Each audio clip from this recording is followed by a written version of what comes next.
Hello there, guys, and welcome back to my channel for the first Premier League preview of the season. It's exciting to be back with previews, exciting to be back focusing on games, but we're not focusing on games. We are still focused on Moises Caicedo and Kepa going to Real Madrid and us apparently signing flipping Kasper Schmeichel as a replacement. I am beyond words, but we will talk about all of that. We will talk about what will Poch's first lineup look like.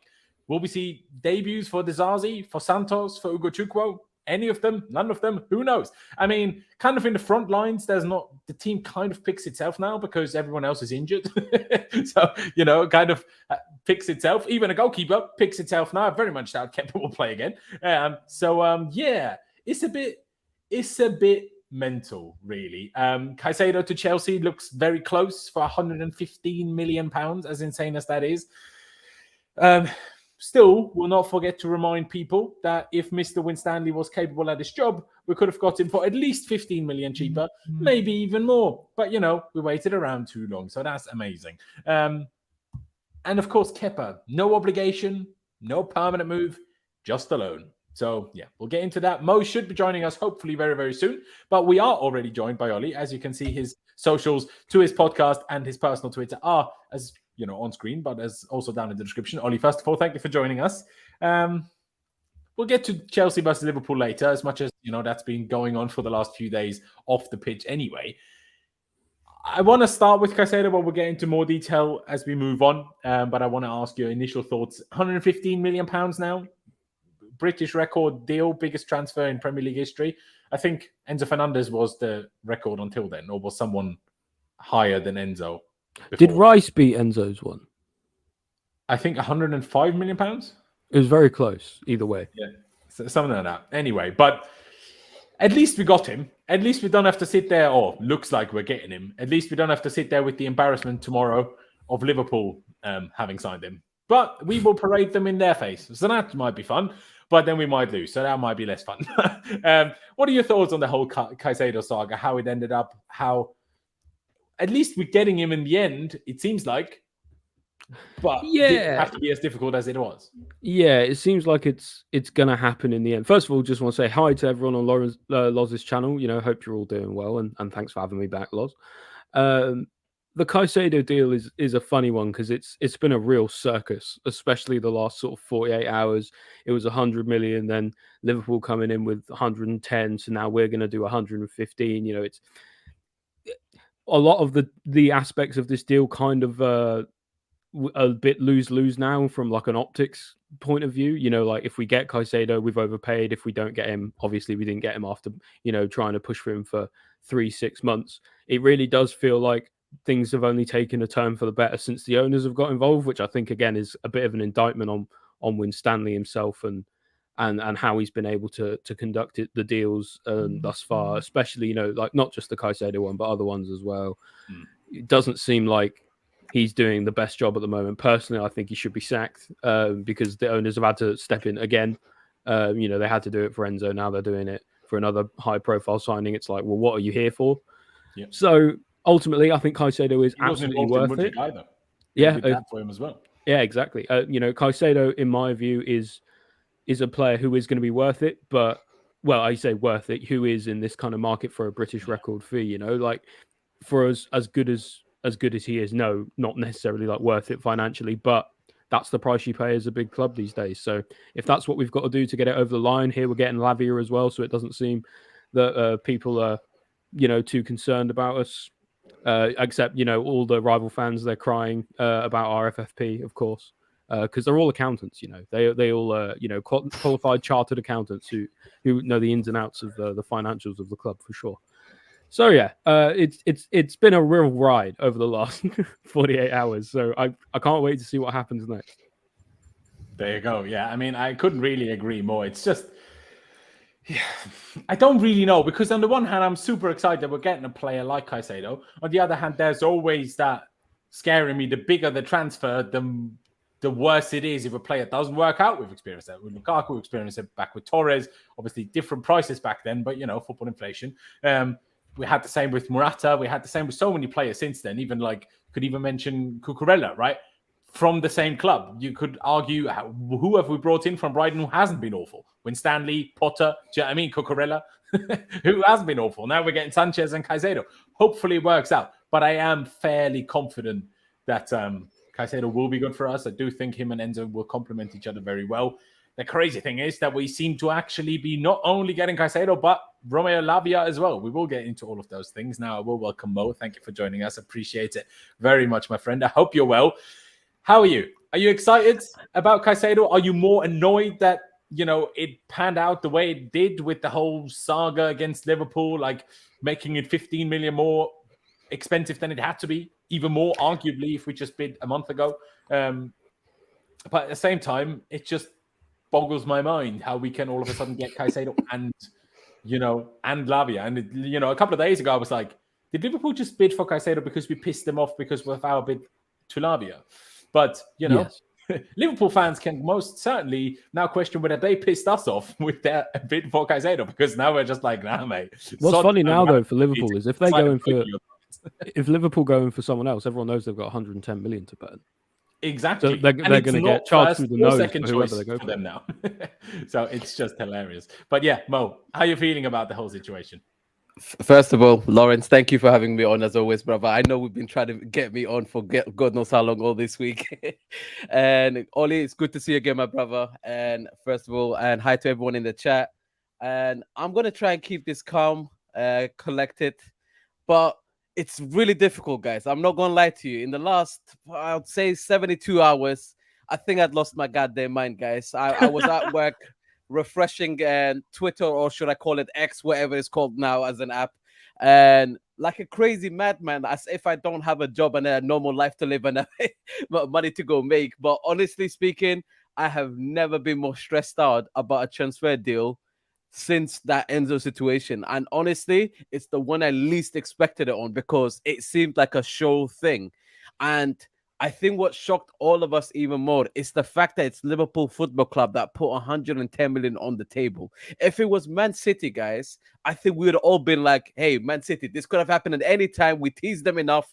They wanted the guy. They got their guy. It is what it is. But the fact that Liverpool Football Club, FSG, right, decided that they're going to change course and make this type of action. Even when I first read the stuff, I was like, no, surely this is a joke. This can't be serious. Until I saw the Ornstein tweet, and I'm like, oh my God, for real, it's actually happening. They actually got a deal agreed, and we are about to lose out on our key target. Absolutely gone. Brother, Yeah. Even for me, everyone's head who was likes gone. Bro, I thought I was a collected person up till that point. And then, I lost my goddamn mind. I said, you cannot tell me that the one sure thing we had from this summer is now suddenly going to Liverpool and we don't know what we're going to do. Like, we literally had no plan B. What I will say is, Paul Winstanley, my friend, it's been a pleasure. I think it's time you start packing your stuff after this, because you do not do this at the Big Boys Club. I'm sorry. Like, you do not do this. You don't mess up key targets. You don't mess up something like this.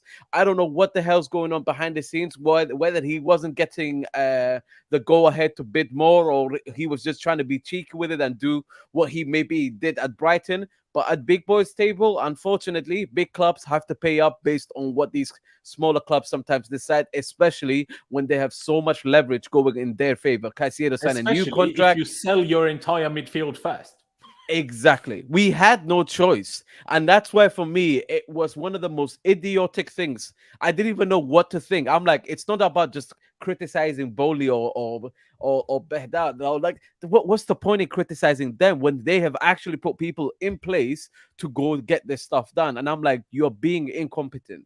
And the fact of the matter is, at least with Vivel, when he could see that the shit wasn't working in his favor and the situation wasn't working for him or the club, guess what? He walked. He held his head. That's probably Winstanley's fault as well, because we decided to listen to bloody Winstanley instead. Exactly. And now, for me, I am honestly, Chelsea is lucky that Caicedo wanted to keep his word to us.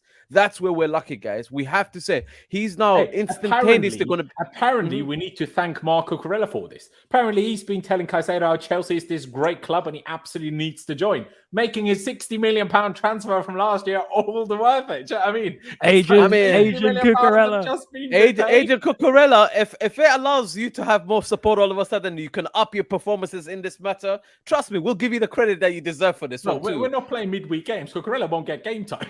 Look, at this point, yeah, honestly, the way I kind of look at it is, right, not only are we trying to get, Caicedo now confirmed, but we're also going to get the guy that Liverpool have been chasing. In that process, we've put them on alert to other clubs saying that they have got the money. They're not penny pinching the way that they're trying to pretend to be. Honestly, it's one of the best things. It feels like we started Sunday's game so early on that we've been playing it off the field, that by the time when we get on the pitch, I think this match tomorrow is going to be absolute fire. And I honestly can't wait for it. Result is, of course, very important. I think it's just going to be a very tasty fixture. And if we reveal those two players, oh my God, I'm so and to top it off, Anthony Taylor is the referee. How many red cards we having? It's not looking good. I can't lie. On that part, it's not looking good. I'm not going to lie. On Anthony Taylor, I ran the numbers the other day. In the Premier League, right, Chelsea are 7% more likely to not win a game when Anthony Taylor is refereeing it. Goodness me, mate. I ran the numbers myself. Crazy. Yeah, it's not crazy. Fun. And yes, JC, I do remember. Shout out Laurenz water bottle. I love that. You know what? I was going to hold off with the Caicedo talk for a little bit to let more people come in or whatever.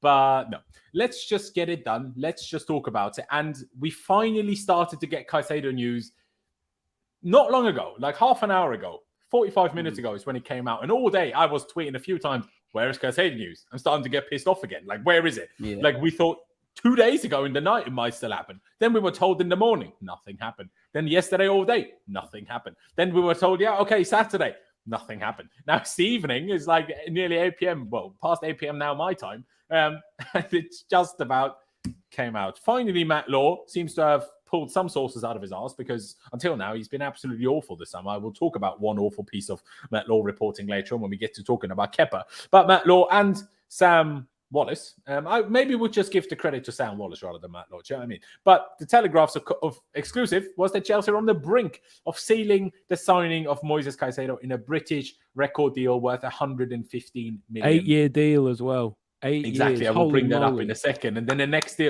bit of I guess news we had was Fabrizio, just as teaser as he is, the sand clock, is that what you call it in English? The emojis, we're waiting. It's about to happen. And now a bit of a shout out to the secret scout. Although it wasn't the secret scout that was talking about the permanent move for Kepa. No, but the secret scout has said really 8-year deal. As we said last month, Moises Caicedo will be a Chelsea player, 115 million transfer fee, just waiting for Chelsea to make it official. And I'm excited. I also like the way things have been going in terms of the owners taking over and saying, well, he is crucial to our season, so we need to do what we need to do and just pay up. And that's the part that annoyed me about Winstanley, because I'm like, if you're negotiating here for, say, the backup goalkeeper, and Nice now want ridiculous money for Kasper Schmeichel, yeah, sure, make sure you don't pay too much. But if you sold your entire midfield first, in January, Jorginho, Kovacic, let Kante go for free, sold Ruben Loftus-Cheek, who scored a hat-trick in a Milan friendly today, by the way. Mason Mount, obviously not directly the same position, but still along those lines. If you sell all of them first and then figure out, oh, yeah, this is our main first-choice midfielder, pre-season is already done. The game's the first game is literally 2 days away, and you're like, nah, let's not bid what they ask. Let's muck about for a bit longer, because what the fuck? But hey, we seem to have got it done, and people are telling me about a Fabrizio tweet. He's just tweeted about Caicedo. It seems to be all happening. We've picked the timing quite well. We do. I've seemed to have picked that up yesterday. We were streaming just as the Lavia news came out. It's crazy. But Fabrizio says, understand the agreement between Moises Caicedo and Chelsea is for a contract valid until June 2031, but the contract will also include an option until 2032. One more season. Caicedo agreed personal terms with Chelsea at the end of May. Clubs working to close the deal now. It's happening instantaneously, man. Yeah, it is finally happening. Go on, Mo. Instant cult hero. instant. Like, honestly, like literally, this is the best possible thing that a player that is signing for us could have had happen to them. Let's be frankly honest. This gives me the vibe of Willian, just, obviously tenfold in terms of the amount of money being spent, how crazy of a saga it actually is. But on it, I am so happy that Caicedo has kept to his word. That has actually saved us in this scenario. If he agreed personal terms, we were out of the race. I do not see how we would have saved this situation. But the fact that he was willing to do this Might have is saved amazing. our season. But yeah, might I literally agree. have saved our season. 100%. An injury to Sanchez could ruin it, but for the time being, he's fit. So ever so long. But yeah, literally, like you said, Mo, it couldn't really have, like, in terms of fan support, he will enjoy a good life at Stamford Bridge, at least for the 100%. to start with, and hoping that it turns out bad and then fans turn on him. But I think he has a good start, because some players, they don't. I think a lot of the fans have started to get a bit annoyed with all these crazy expensive transfers and all these changes that are happening at the club a little bit. But when you turn down Liverpool like that, even though Liverpool agreed a fee with the club, I think the fans are going to be well and truly on board. Ollie, how dodgy is that from Brighton, by the way, as well? How Right, dodgy is it? How quickly yeah. they managed to agree a deal with Liverpool? That is ridiculous. It really is ridiculous. For me, there's preferential treatment going on there, but that's just me. Yeah, no, absolutely. And they probably didn't want to sell to us. They were perfectly happy to sell Robert Sanchez to us, of course. But on the one hand, like, if I was a Brighton fan, I would absolutely despise the living daylights out of Chelsea if I was them. Yeah. I totally understand their perspective. Absolutely. Like, we took their manager, we took their entire staff, we took their best player from 2 seasons ago last year, and now we took their best player from last season this year. Do you know what I mean? Like, I would hate it if I was them. Absolutely. And yet they've got better. So arguably, and we've given them lots of money. So arguably, maybe they should love us. No. Yeah, I mean, maybe they won't get it doesn't work. now, but they didn't last year. I can't lie, man. I'm gonna say it as it is. I hope they get relegated, man. They've pissed me off enough. I generally have reached that stage with them where before I used to have a soft spot for them, but they have not made life easy for us as a club. We have probably given them parachute payments times 10 at this point. Like, the amount of money they've gotten from staff and players only is absolutely ridiculous. Part of that is us to blame on, but the fact of the matter is, they have made our life so difficult, and we've made their life far too easy, especially when they want to players from us. And it felt like definitely a personal vendetta with this Caicedo deal, especially when that whole Colwill situation was revealed to be what it was. It just felt even more sour than it did before. And generally speaking, other than De Zerbi, who I rate as a manager, I've got nothing good to say about Brighton at this point going forward. Like, that, this is the last piece that I wanted from there. Other than that, see you later, Brian. Go back to your... You can already prepare yourself. We will try to sign Evan Ferguson next summer. Oh, for they God's sake. absolutely guarantee it. And it will probably cost 120 million pounds. If they sign this them like $250 million if you include Caicedo's money as well. Because I think it was about 140 before that. Yeah. I think Ashraf just said it as well in the comments, that if they sign that kid from Salzburg that they're being linked with as a replacement, again, guys, I'm not going to lie to you. A year, 2 years from now, we're going to see another Caicedo situation unfold with this kid. He is older than both Santos and Lavia are, at least. So, maybe we went a bit early. But he's very good. So he's very good for a youngster. Yeah, no, he's absolutely very good. Absolutely. I'm just saying, we don't necessarily for the next 5 years always have to do this anymore, because we got Santos. We hopefully will get Lavia as well. And let's not forget, Caicedo is only 21 too. Just to quickly clarify on what Clutch said here, Liverpool paid the asking price. We didn't. Actually, when Liverpool offered their 110 million, we did pay the asking price of 100 million in that deadline until midnight 2 days ago. We did then pay it, but it was just too late. And by then, Liverpool offered more. Wasn't real. Right? No, obviously it was a fake deadline, but they made it up anyway. There is a big blame for us to take here. Like, let's be frankly honest. We were penny pinching, and we knew what their asking price was. They never budged. And if we wanted our guy, we could have had him 2 weeks ago, a month ago, 3 months ago. We could have had this deal confirmed, because it was very much obvious that Brighton were not budging on their offer in terms of what they expected from any club that wanted to buy this player. It's probably why Arsenal walked away from the deal like as early as they did, because they understood Brighton were not going to budge. And all I can say is, in this scenario, Chelsea Football Club has to learn massive lessons here. When you want a player and you are saying he's your key target and the whole world knows it, Just get it done early. Stop playing and about. and Stop now we waiting paid for 115 million pounds. Imagine we offered 115 million pounds in July. Oh, July 1st. We could have done that. Would have had him for all of pre-season. Now we spent it anyway. I think that's what I don't upsets think me. even that it would have been 100 million, right? We've No, somehow like for July the privilege, 1st, we've Rice actually to Arsenal paying more wasn't even now. done yet. So you probably would have got him for 90. Do you know what I mean? But no, we had to mess about instead. Now for the privilege, you know, we've managed to have all the preseason without him, and we're paying an extra 15 million on top. So lessons learned for sure. Come on. Also, it's like we're just playing life on hard difficulty. Do you know what I mean? Why make it easy for yourselves? That's negotiating with Brighton anyway. Very true. If we and could Brighton, get to top it off, confirmed they even as well, cost me man. clean sheet points with that stupid goal they conceded today. The bunch of morons. Do you know what I mean? By the way, ladies and gentlemen, we did create an FPL league for you guys to join. Mo is part of it. Ollie is unfortunately not because he didn't fancy it, but Mo is. So get involved. The link is down in the description if you want to join it, or just put the code in as you can see on screen now. With the wonderful name that is Who Ate All the Pies? I think suggestion by yours truly, Mr. Ollie. Mr. Ollie Carpenter. We appreciate it, Ollie. I very much enjoyed that name suggestion. But yeah, get involved. Obviously, we've started already with yesterday and today.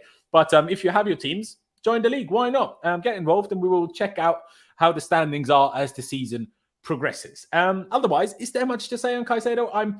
I guess for a quick second we can talk about it because tomorrow we will have to wait and see who plays next to Enzo in midfield. Will it be Santos? Will it be Gallagher? Will it be Ugochukwu? I reckon it's going to be Gallagher, but we'll get to that. But now we have his partner. And I mean, I don't know what happens with Lavia. Will we play a midfield 3? Will Lavia be back up? God knows what happens with that. But we have a proper midfield now. And that's what I've been crying about for the last month, really, that we do not have a midfield. But now we have a midfield. And now I can be much more excited about the season. I mean, we don't really have an attack anymore because, Cucurella got injured and Madueke is really fit and, Sterling is awful. So that's great. But, and we will hopefully still sign another attacking mid-wing or whatever. Maybe a striker as well. So there's still some to come. But at least we have the midfield sorted. We have the defense sorted. Goalkeeper will be an issue for another 1 or 2 years, but we'll talk about that. But yeah, does that excite you at least, Ollie, that we have a midfield partnership now where you're like, yeah, that should be good. Of course, we had Kante and Jorginho and Kovacic who at times worked out really well together in different partnerships. There was a time where Kovacic, Jorginho worked well. There was a time where Jorginho, Kante worked well, obviously in our Champions League winning run. There was even a little time where Kovacic and Kante worked well together. No, that never worked well. Yeah, maybe you're right. Maybe you're right. But now we have it is nice Caicedo. it is nice to have a proper midfield again, for sure. For sure, you know, you've got that sort of dynamic 8/ sort of attacking 8 in Enzo, who can also play a 6 if he needs to, but you know, he's sort of better getting a little bit further forward and being a goal threat. And now we've got the destroyer to go along next to him in Caicedo, which is a really, really good thing to have. He can drop between the centre backs and the build up, which allows both of the fullbacks to bomb on as well, which is really, really useful.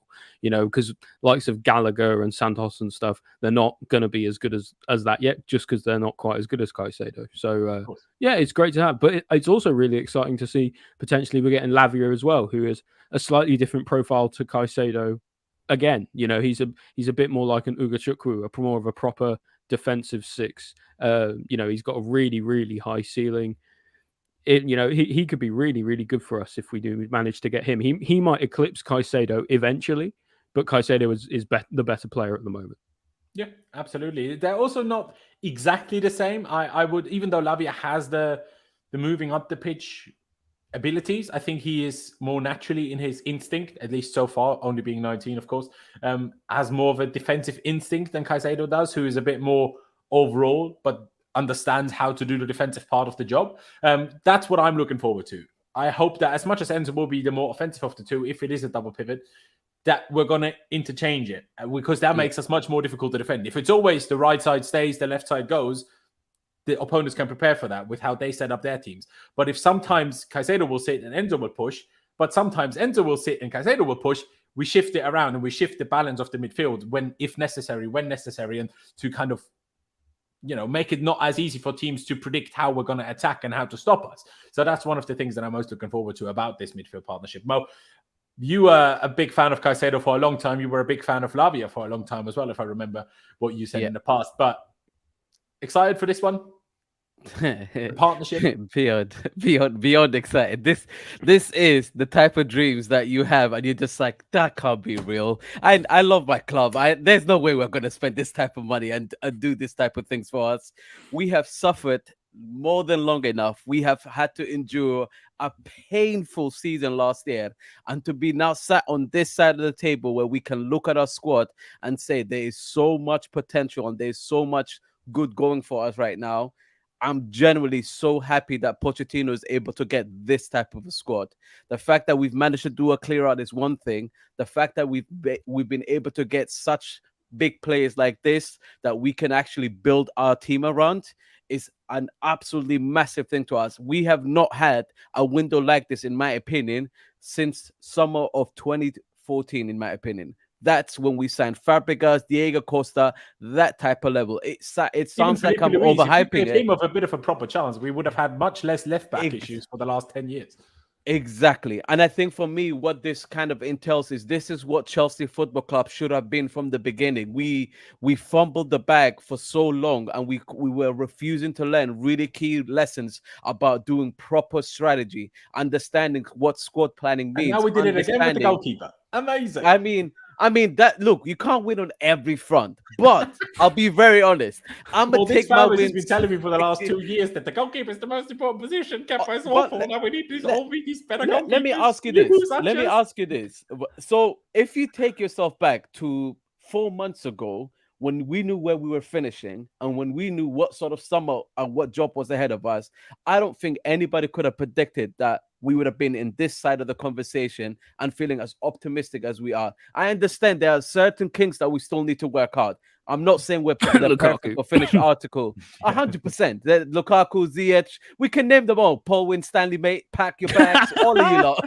Like, there's so many of them that need to go. But even with that being said, I think what makes me so hopeful about this is that the manager is not being bottlenecked with a squad that doesn't have an identity, with a squad that has no vision, with a squad that doesn't understand how to play football, aren't adaptable. The fact that you just spoke about how Caicedo and Enzo are able to actually complement each other, it's something even Enzo spoke about. Enzo said, I don't like to be limited. I don't want to necessarily just be the attacking player, but he said having that creative free license is something that really complements his game.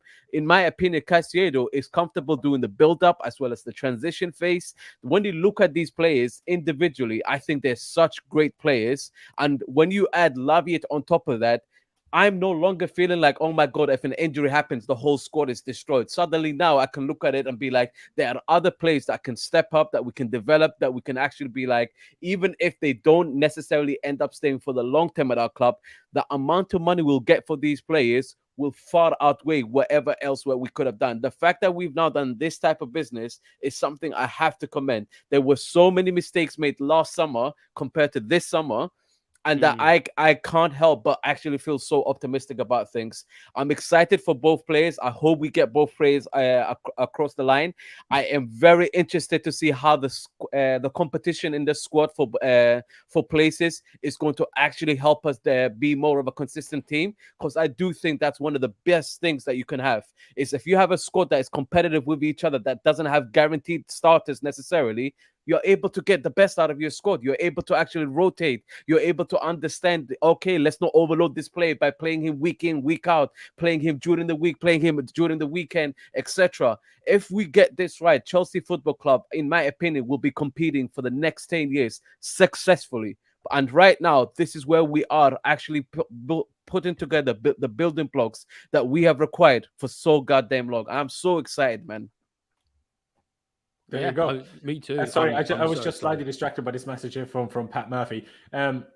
I highly assume you're trolling, so stop it.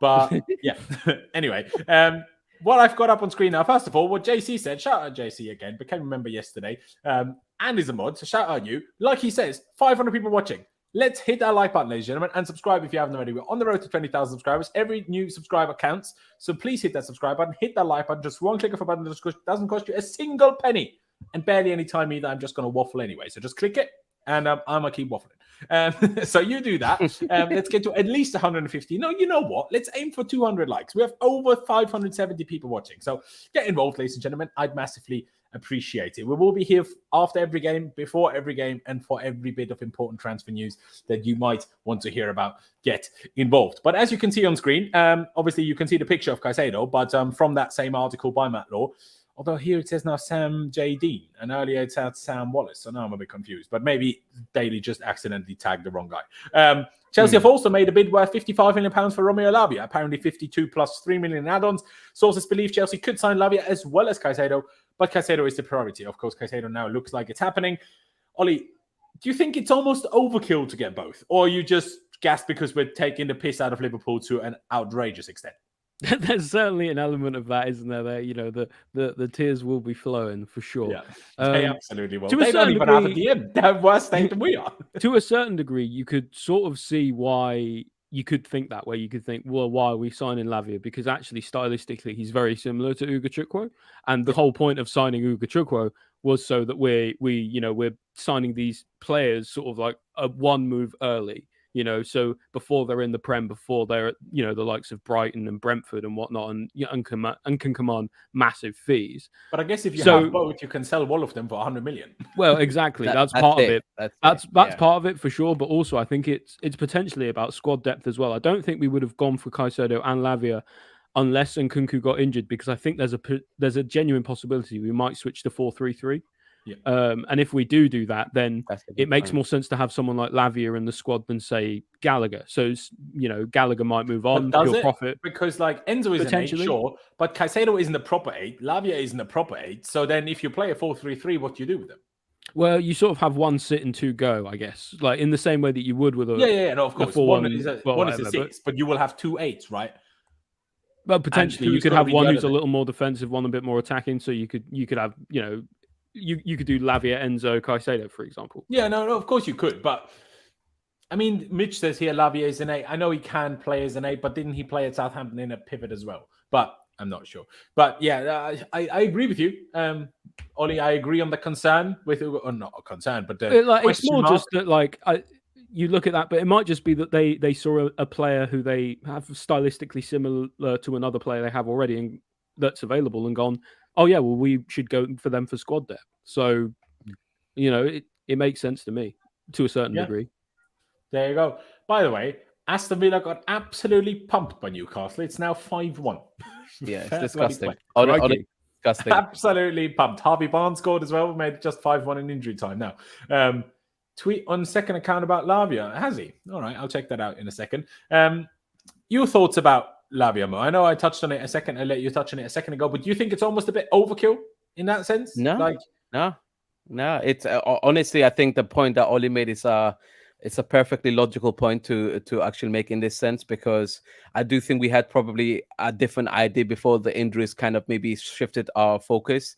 The fact that, Lavia is a player that we've been linked with this whole time, but we didn't necessarily make a move until recently, doesn't surprise me just because of the way our priorities laid. And I think what's basically happened since then is our conversation just changed in terms of, okay, now that we have this injury, now that we realize the severity of the injury, we do need to shift focus and have a bit more options in terms of what we can do as a team.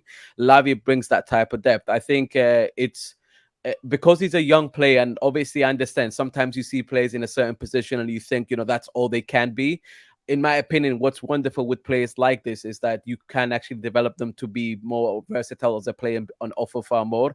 I when I first looked at Lavia, I remember thinking to myself, actually, in a number 6, to me, there's a lot of errors in his games. He's not as self-assured as I'd like him to be. He uses his physicality a lot, and I'm someone that physicality won't always get you out of the position. It's just, that self-awareness, that understanding where your teammates are going to be and being able to make decisions just, one step early before you even receive the ball. Those were areas that I always had concern with. And when you're a number 6, you make a mistake, it's directly straight towards your defense, and it's directly leading to transitions. And let's be frankly honest, at Chelsea Football Club, for the last God knows how many seasons, what we've seen is way too many transitions, way too many errors that we have caused ourselves.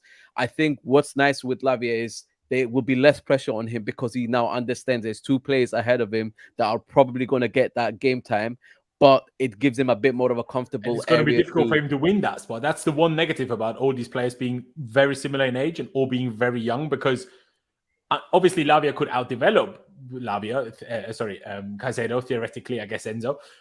Hmm. But how likely is that? Because they are both also super talents. So like it's They are. Well, it makes a perfect sort of like pressure cooker environment for them all to sort of motivate each other, Absolutely, like push each absolutely. other. But as you can see from this Pies tweet here, shout out Pies, Max, on his private Twitter, Romeo Lavia is in London and Joe Shields has spoken to the player. Chelsea will try to conclude both deals depending on the structure of the Caicedo deal. I'm not sure how current that news is, because I feel like after what we've got from Matt Law and Fabrizio and the Secret Scout about Caicedo, I feel like the structure is by now probably quite clear. But Liverpool could come in, and some suggestions are that he feels, Lavia, that is like a guaranteed start at Liverpool. And that is obviously one big difference where we'll have to wait and see what happens in terms of agreements. But if he feels like he's going to start at Liverpool, and he knows, like Mo just touched on, he won't for us. Yeah. I'll be honest, if I'm him, why would I go to us if I could be a starter at Liverpool? Why would I be back up at Chelsea if I can be a starter at Liverpool? Why would I do that? Like, I wouldn't if I was him. I mean, obviously take me being a Chelsea fan out of it. I think there's a lot of factors to that, though, isn't there? Yeah, but like the question to ask yourself, or not starting is kind of the main factor, I would say, for young players. I think the question that people forget to ask themselves is like, okay, let's put this on towards the Caicedo situation, for example. We finished 12th last season. We have no Champions League football, and the fact of the matter is he's still chosen to come to Chelsea Football Club. I think with Lavia, like he can look at the situation. Yeah, he does. But at the end of the day, regardless, Champions League football is now not Champions League football. Sorry, Liverpool finished outside the Champions League places. Am I correct? Yeah, Europa League. Yeah, so there's European football at least there, whereas we have nothing to offer in that sense. So in my mind, I would have thought Caicedo would have been far more interested, if I'm trying to be objective as a football fan. I don't think players care about Europa League, though. So No, they don't. But at the end of the day, when you look at that Liverpool squad, it's not like they're a bad squad. It was very clear that their reinforcement needed to happen in that midfield to get them back competing again. And honestly, Caicedo could have been part of that picture. I think with Lavia, the way I kind of look at it is, yes, he could be a guaranteed starter at Liverpool Football Club, but is that club going to be the right club for him? Is he feeling comfortable enough in terms of the people behind the scenes? I think Joe Shields is probably a key factor in being able to convince him and show him that, Absolutely. we do actually want critical.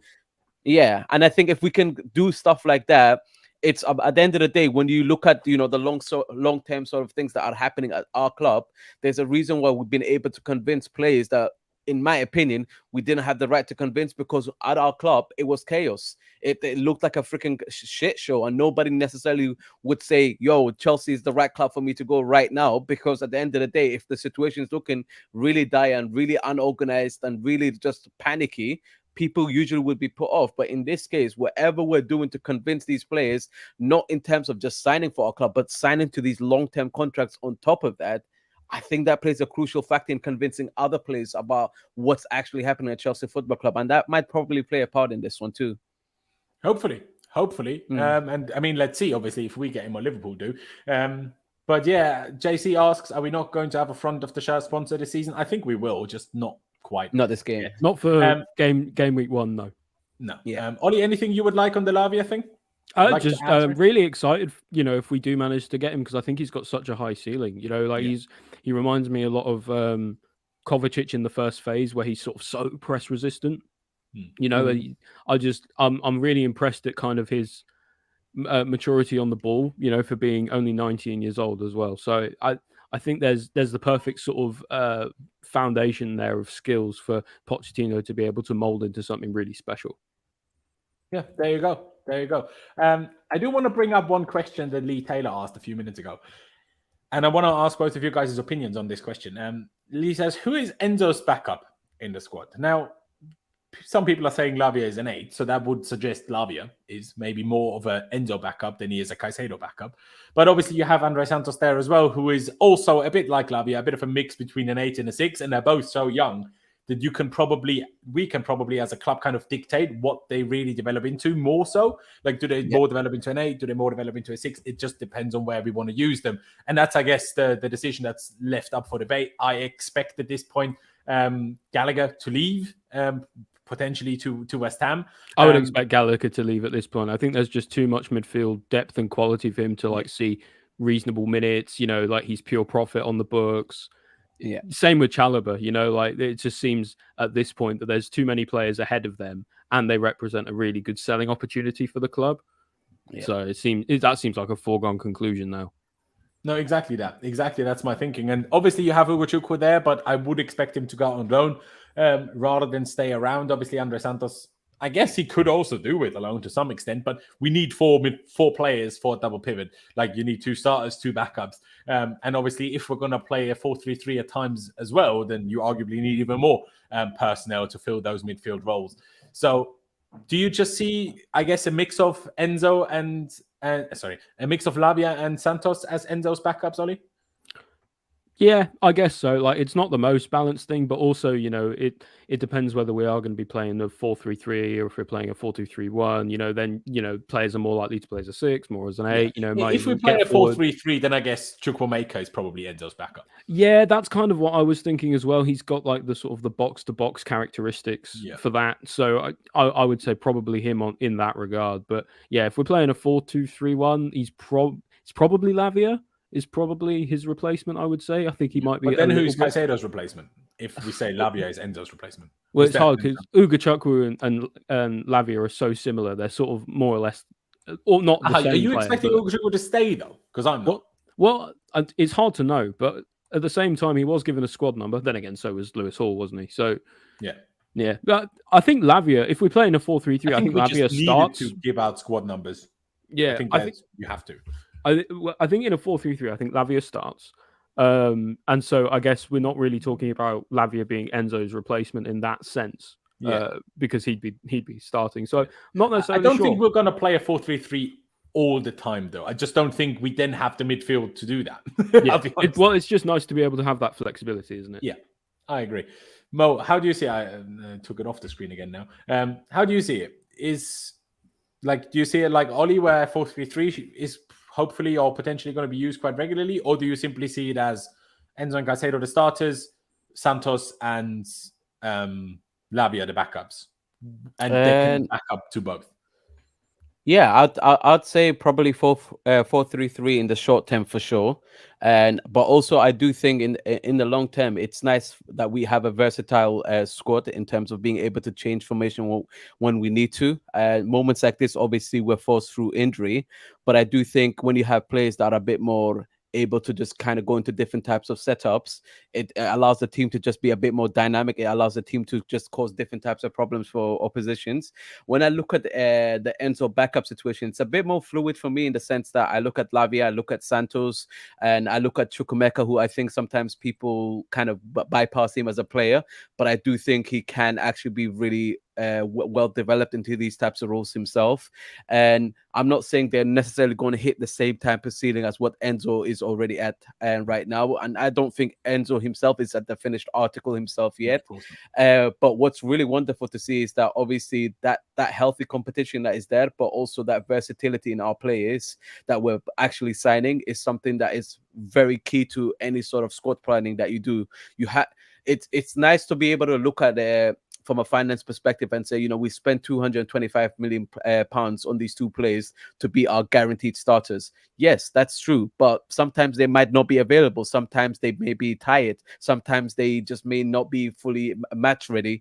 In that situations, you want to be able to have different types of options. And I'd like to think, knowing how Poch has done things in the past at a club that shall not be named, and I think he's been very crucial as a manager in being able to understand when to rotate squads, and because he understands from a fitness perspective, from just what he overall demands of the squad, they're quite high, and from that perspective alone, you have to do these rotations. And for that reason, for me, I'm quite excited. We are overpaying for these players in some sense because the market is an absolutely wild place. But it does not mean that there isn't a healthy competition and there isn't healthy minutes for players to develop themselves, for players to earn their minutes. And at the end of the day, I think that's what you want. You don't want guaranteed starters. You don't want necessarily players to just think, they're just every week they're just going to be in that squad just because their name or their transfer fee. For me, I'm not a fan of that stuff. I'd like your performances to do the talking for you. Mm-hmm. And if you can perform well, the amount we bought you for shouldn't matter. Nicolas Jackson is an example of that. That's why I'm not out here screaming for a striker right now, because Nicolas Jackson isn't what I expected him to be for the price tag we paid. But my word, I'm like, this is someone that is definitely going to raise his profile and his price because of his performances. And I look forward to seeing how we do that with other areas of the pitch too. Yeah, there you go. And just quickly, I want to touch on this as well. Not necessarily that we are going to sell 5 or 6 players, but just to try, and I'm no expert on this either, but just to clarify the situation of financial fair play a little bit, there's a few things that need to be considered there. First of all, we sold players worth up to £250 million. Also, the season, like after Hazard, we sold young talents for over £100 million. We sold so much in value over the last few years that we are not in as deep trouble as people think we are, first of all. Secondly, financial fair play works in 3-year cycles. And thirdly, most importantly, we are currently not in European competitions. Financial fair play does currently not apply to Chelsea Football Club. It does not apply to us. Like Premier League financial restrictions do, but they are, first of all, a lot less tight than financial fair play is. And second of all, they even do they run in a 5-year cycle or also 3-year? One of them. I think they're also 3-year. They may also be 3 years, but they're certainly not a 1-year situation. So do not worry that much about financial fair play. I know we had to sell a lot of players until June 30th this summer, but our squad is big still, very big. Like there's still players to be going. Lukaku will go, Hudson-Odoi will go, Ziyech will go, Gallagher will go, bring in big money. Chalobah will most likely go and bring in big money. Like we are going to be okay with financial fair play. Like as much as I wouldn't be surprised if next June we're in a similar situation as this June, where we need to get a few players gone before a deadline, before June 30th to balance books again. We will have the players to balance those books without running into penalty troubles, I think. But we spent a lot of time talking about Caicedo and stuff now. Sorry to interrupt you guys, but I need to move on because otherwise we will never get anything done. Let's talk about Kepa. Kepa to Real Madrid. Here we go. Loan deal verbally agreed between Real Madrid and Chelsea. No obligation/permanent move for the Spanish goalkeeper. Kepa immediately said yes to Real after talks with Bayern over the last 3-4 days. He already said goodbye, ready to travel, and Fabrizio has since confirmed Kepa will not play for us this weekend. Kind of obvious. That isn't really needed to talk about that much. But, yeah, I mean, 1-0 Leipzig. Come on, the Leipzig. I hate them as well, but I hate Bayern more, so big up. Did Timo score? That'd be funny, but it probably wasn't. Dani Olmo, fair play, 3 minutes in. Don't you love to see that? But any which way, I am not happy about this in the slightest. I think this is an utterly stupid move from Chelsea, and it just seemed like a bit of we got overexcited. Someone wants Kepa. We need to get rid of him immediately. That's what this feels like. Because to me, this is just stupid no end. Mo was talking about earlier, do I call it Twitter or do I call it X? That's literally going from Mendy and Kepa to Sanchez and Kasper fucking Schmeichel. That's what's going from Twitter to X. Do you know what I mean? Like, it's an absolute joke. We spend the whole summer transfer window. Oh, we need to improve the squad. And what do? We literally buy 2 goalkeepers that are worse than the 2 goalkeepers we had first. In my opinion. I know a lot of people think Sanchez is better than Kepa, but in my opinion, he's the same, but less experienced, therefore worse. So, yeah. And Kasper Schmeichel. Leicester thought he wasn't good enough for them anymore 2 years ago. Leicester. And they've played fucking, what's his name? Danny Ward since then. And he's been shit. And they still thought he was better than Kasper Schmeichel. Are we a joke? We are a joke. Like, I know, like, let's be excited about Caicedo. This is the same problem. Having a good goalkeeper and not having a midfield is equally as much of a problem as having a great midfield and no goalkeeper. It's a joke. Sanchez gets injured and we can literally get relegated. Like, what? Kasper Schmeichel? Are you taking a piss, man? Nah, I'm fuming. Like, I understand why would Real Madrid want to buy Kepa. They're only trying to replace Courtois for the season. I was baffled when Matt Law and Football London were claiming that there was going to be an obligation or a permanent transfer. It was never going to be because they have Courtois and Kepa earns way too much money and he's also way too good to be a clear number 2. No one wants him as a clear number 2. He earns way too much money for that.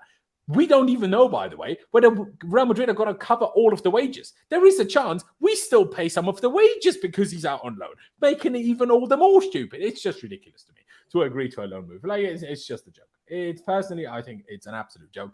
And as much as we've progressed so much in almost all areas of the pitch, we've just did it. We're currently in the worst goalkeeping situation this club has been in since the 90s, since before we had Cudicini. Like, let's not forget about this. You could maybe argue, okay, when we first signed Kepa, okay, with Kepa and then Caballero, okay, fair enough. But at least there was some idea behind it. We thought Kepa would be great. Turns out he wasn't. But, he was at least young. Sanchez ain't even that young anymore. He's 25. Now, I understand goalkeepers' prime is a little bit later than outfield players. But to me, this is a joke. I'm fuming about this. But yeah, I know Ollie's opinion a little bit on this, so I'll go with Mo first. Where do you stand on it? Like, I understand that Kepa had to go eventually, whether it was now, last season, whatever, next season, whatever. But alone, he's just going to come back, and then we're going to have potentially Schmeichel, Kepa, Sanchez, and Slonina to deal with next summer. By the way, Kepa's wages won't just disappear because he will still have a year left. If I'm Kepa next year, I will probably sit there. Yeah, I'll sit on the bench for a year because then I can go on a free transfer and bank all the money in the world. Why would he leave next year? Is he an idiot? Why would he do that? Do you know what I mean? And then we just put ourselves in a position where we have four goalkeepers. Of course, Slonina will go on loan and it won't be a problem. But it's still going to be three goalies. Well, with Schmeichel, I don't know how much he's going to earn, how long of a contract he's going to get. But we're still going to have three goalkeepers to deal with, and Kepa will still be here. Unless he has an absolute wonder season at Real Madrid and therefore multiple Spanish clubs want him, I think this is a problem. But Mo, how do you see it? And honestly, I'm not going to be sat here telling you that, you have no points to be saying what you're saying, because you do. I do think it's, in terms of departure, it's not in the most ideal fashion for him to depart. And I think the timing is probably not the greatest for us as well, just because obviously there are clearly circumstances forcing this at play right now. And from Real Madrid having that Courtois injury, but to also, we have to remember, Kepa saying he wants to go. I think that's something that's easy to forget. But personally, for me, I'm of the belief he wants that to go because of the level of clubs that came in for him, right? I would go too if I, No, but I do think that still plays a part. Like, to me, if he said, like, actually, now guys, I don't want to go because it's not an ideal scenario for me or whatever, I would be more inclined to say, you know what, let's give Kepa another try. But the fact of the matter problem is, for him, this is a great situation to be in. Either he has a great loan move, and then he gets a good move next year. Or if he doesn't have a great low move, then he spent a year with Real Madrid. He will still play pretty much every game until Courtois is back in like March, April at best, right? Yeah. And then he only has a year to see out at Chelsea, banking his £190,000 a week before he can move somewhere as a free agent and bank even more money. Like, for him, this is an amazing situation. Of course, he's going to say yes. I do think, though, you have to look at it from the perspective of where Chelsea is sat at right now. There's so much spinning plates. How many of them can you actually get to where you want them to be? And this is one of those scenarios that I think we even made peace with it when the window started, and people weren't necessarily pleased with hearing that Pochettino's happy to go ahead with Kepa as his number one choice for this upcoming season. People weren't pleased. I think the club can't win in this situation, because whether he stayed or whether he goes, unless the situation was money involved, it was never going to end in an ideal scenario. And I don't think Real Madrid were going to part with money to get Kepa. And because if the situation allowed them, they would rather do a loan deal, because if they have money available to them, I think they go get Mbappe. Mbappe is calling out for this club. So that's the way I kind of look at it. From my perspective, I do think Sanchez is an underrated keeper. I know that he's had a bad last year, and obviously ish didn't work out at Brighton, but honestly, he was actually pleasantly surprising me at Brighton. Whether his Chelsea level is a whole other conversation by itself. I do think there are certain aspects of his game that are going to be quite crucial for us and could be quite helpful. I do think some of the other stuff that Kepa used to get blamed for was more of a collective issue. We didn't have tall players. We had certain situations in our set piece, the way we kind of set up as a team, where we just were very susceptible to conceding in those types of scenarios. We had too many damn errors as a team. Therefore, Kepa was more often than not facing scenarios that are just not favorable to any keeper, let alone just Kepa. But with that being said, this Kepa situation, we have tried it for years and years, and it's honestly, it just didn't look like we could salvage it in some way, shape, or form. And from that perspective, I'm kind of ready to just move on and say, you know what? It's not an ideal scenario, but I can accept it, because at the end of the day, the players wanting that move, we have got a decent keeper in Sanchez. And let's be frankly honest, if come January or come next season, next summer, we we do need we need to go out on a big keeper, I think we'll do that. And then we can address that goalkeeper situation then. But I don't expect everything to get addressed in one window. Hence why I can accept this one. Yeah, but the problem is how do we go big for a keeper in the next window when we already have 4 keepers on the books? I think so. Cash plus Michael, for me, I'm looking at it, right? If I'm being realistic, Chelsea signed him on a 1-year deal with maybe an option for an extra, right? And that's going to be probably in Chelsea's favor. That means if he plays for this season, next year, depending on what sort of business happens in our end, that will determine whether we keep him or not. Bro, That's already... unless you're selling Sanchez, we are not buying a proper first choice goalkeeper. Like, people need to get this out of their heads. People talk about Manuel because they want to talk themselves happy about selling Kepa. It's not going to happen. We gave Sanchez a 7-year contract. The reports are that we see Sanchez as a potential world-class goalkeeper and as our long-term number one. We're not going to sign a better goalkeeper than Sanchez next year or any year. But we are going to go for Sanchez. And we will always have some shit depend on his... That's what we're doing. Does that not depend on his performance? Does that not depend on his performance? What if he's shit? Of course it does. Do you get what I mean? Like, but that's why right now I'm like, either you should have tried harder to find someone to sell Kepa to, because Bayern wanted him. Bayern knew their summer situation. Sommer was apparently wanting to go all summer long, and they knew about Neuer's injury. So if we tried harder to sell Kepa or to get rid of Kepa, we could have figured out that Bayern situation a bit sooner before we signed Sanchez. Because if you realize, okay, we can, there's actually an opportunity to get rid of Kepa here, amazing. Mm-hmm. Then you could have signed a proper goalie and not Sanchez, like a proper upgrade on Kepa. I'm not saying I don't even think Sanchez is awful, but I don't think Kepa is awful. But I just think he's the same as Kepa, like with less experience. Yeah, taller, but therefore other issues. Where the close range shot stopping isn't as good as Kepa's is. That's what happens when you're 6'6" instead of 6 foot. There's got to be a difference there, and it's just stupid. This is what I've been saying all along, because we signed a keeper who's as good as Kepa to be here instead. So what's the difference? This is what I've been saying all along. We should have been going for a top 5 keeper in the world from the get-go. In this summer, we know we didn't. Hang on, bear with me. In this summer, we needed 3 clear positions. We needed a striker, we needed a DM, and we needed a keeper. Those were the 3 gaping holes in our squad. We got a striker because we lucked out with Jackson being as good as he is. Right, we're about to get the DM with Caicedo, but the keeper situation is still really poor for the level that we need. I personally am not that happy with this deal, with him leaving, especially because, it's only on loan. Loz makes good points. He's going to be coming back. And so, it's an ideal situation for Kepa, but it's a really poor situation for the club. We're talking about, just having Kepa, sorry, who are the others? Kepa, completely well, Sanchez, Bettinelli. Yeah, Bettinelli. You got Bergstrom as well. There's so many keepers who are going to, be coming back. But let's be honest, though, Bergstrom and those types of play, we know that they're not going to be first team material. No, but they're going to take up spaces in the squad at a valuable spot, and in a valuable position. So for me, this raises more questions than it answers. I would have been fine with this if it was like 3 weeks ago, a month ago, but we're so close to the end of the window now.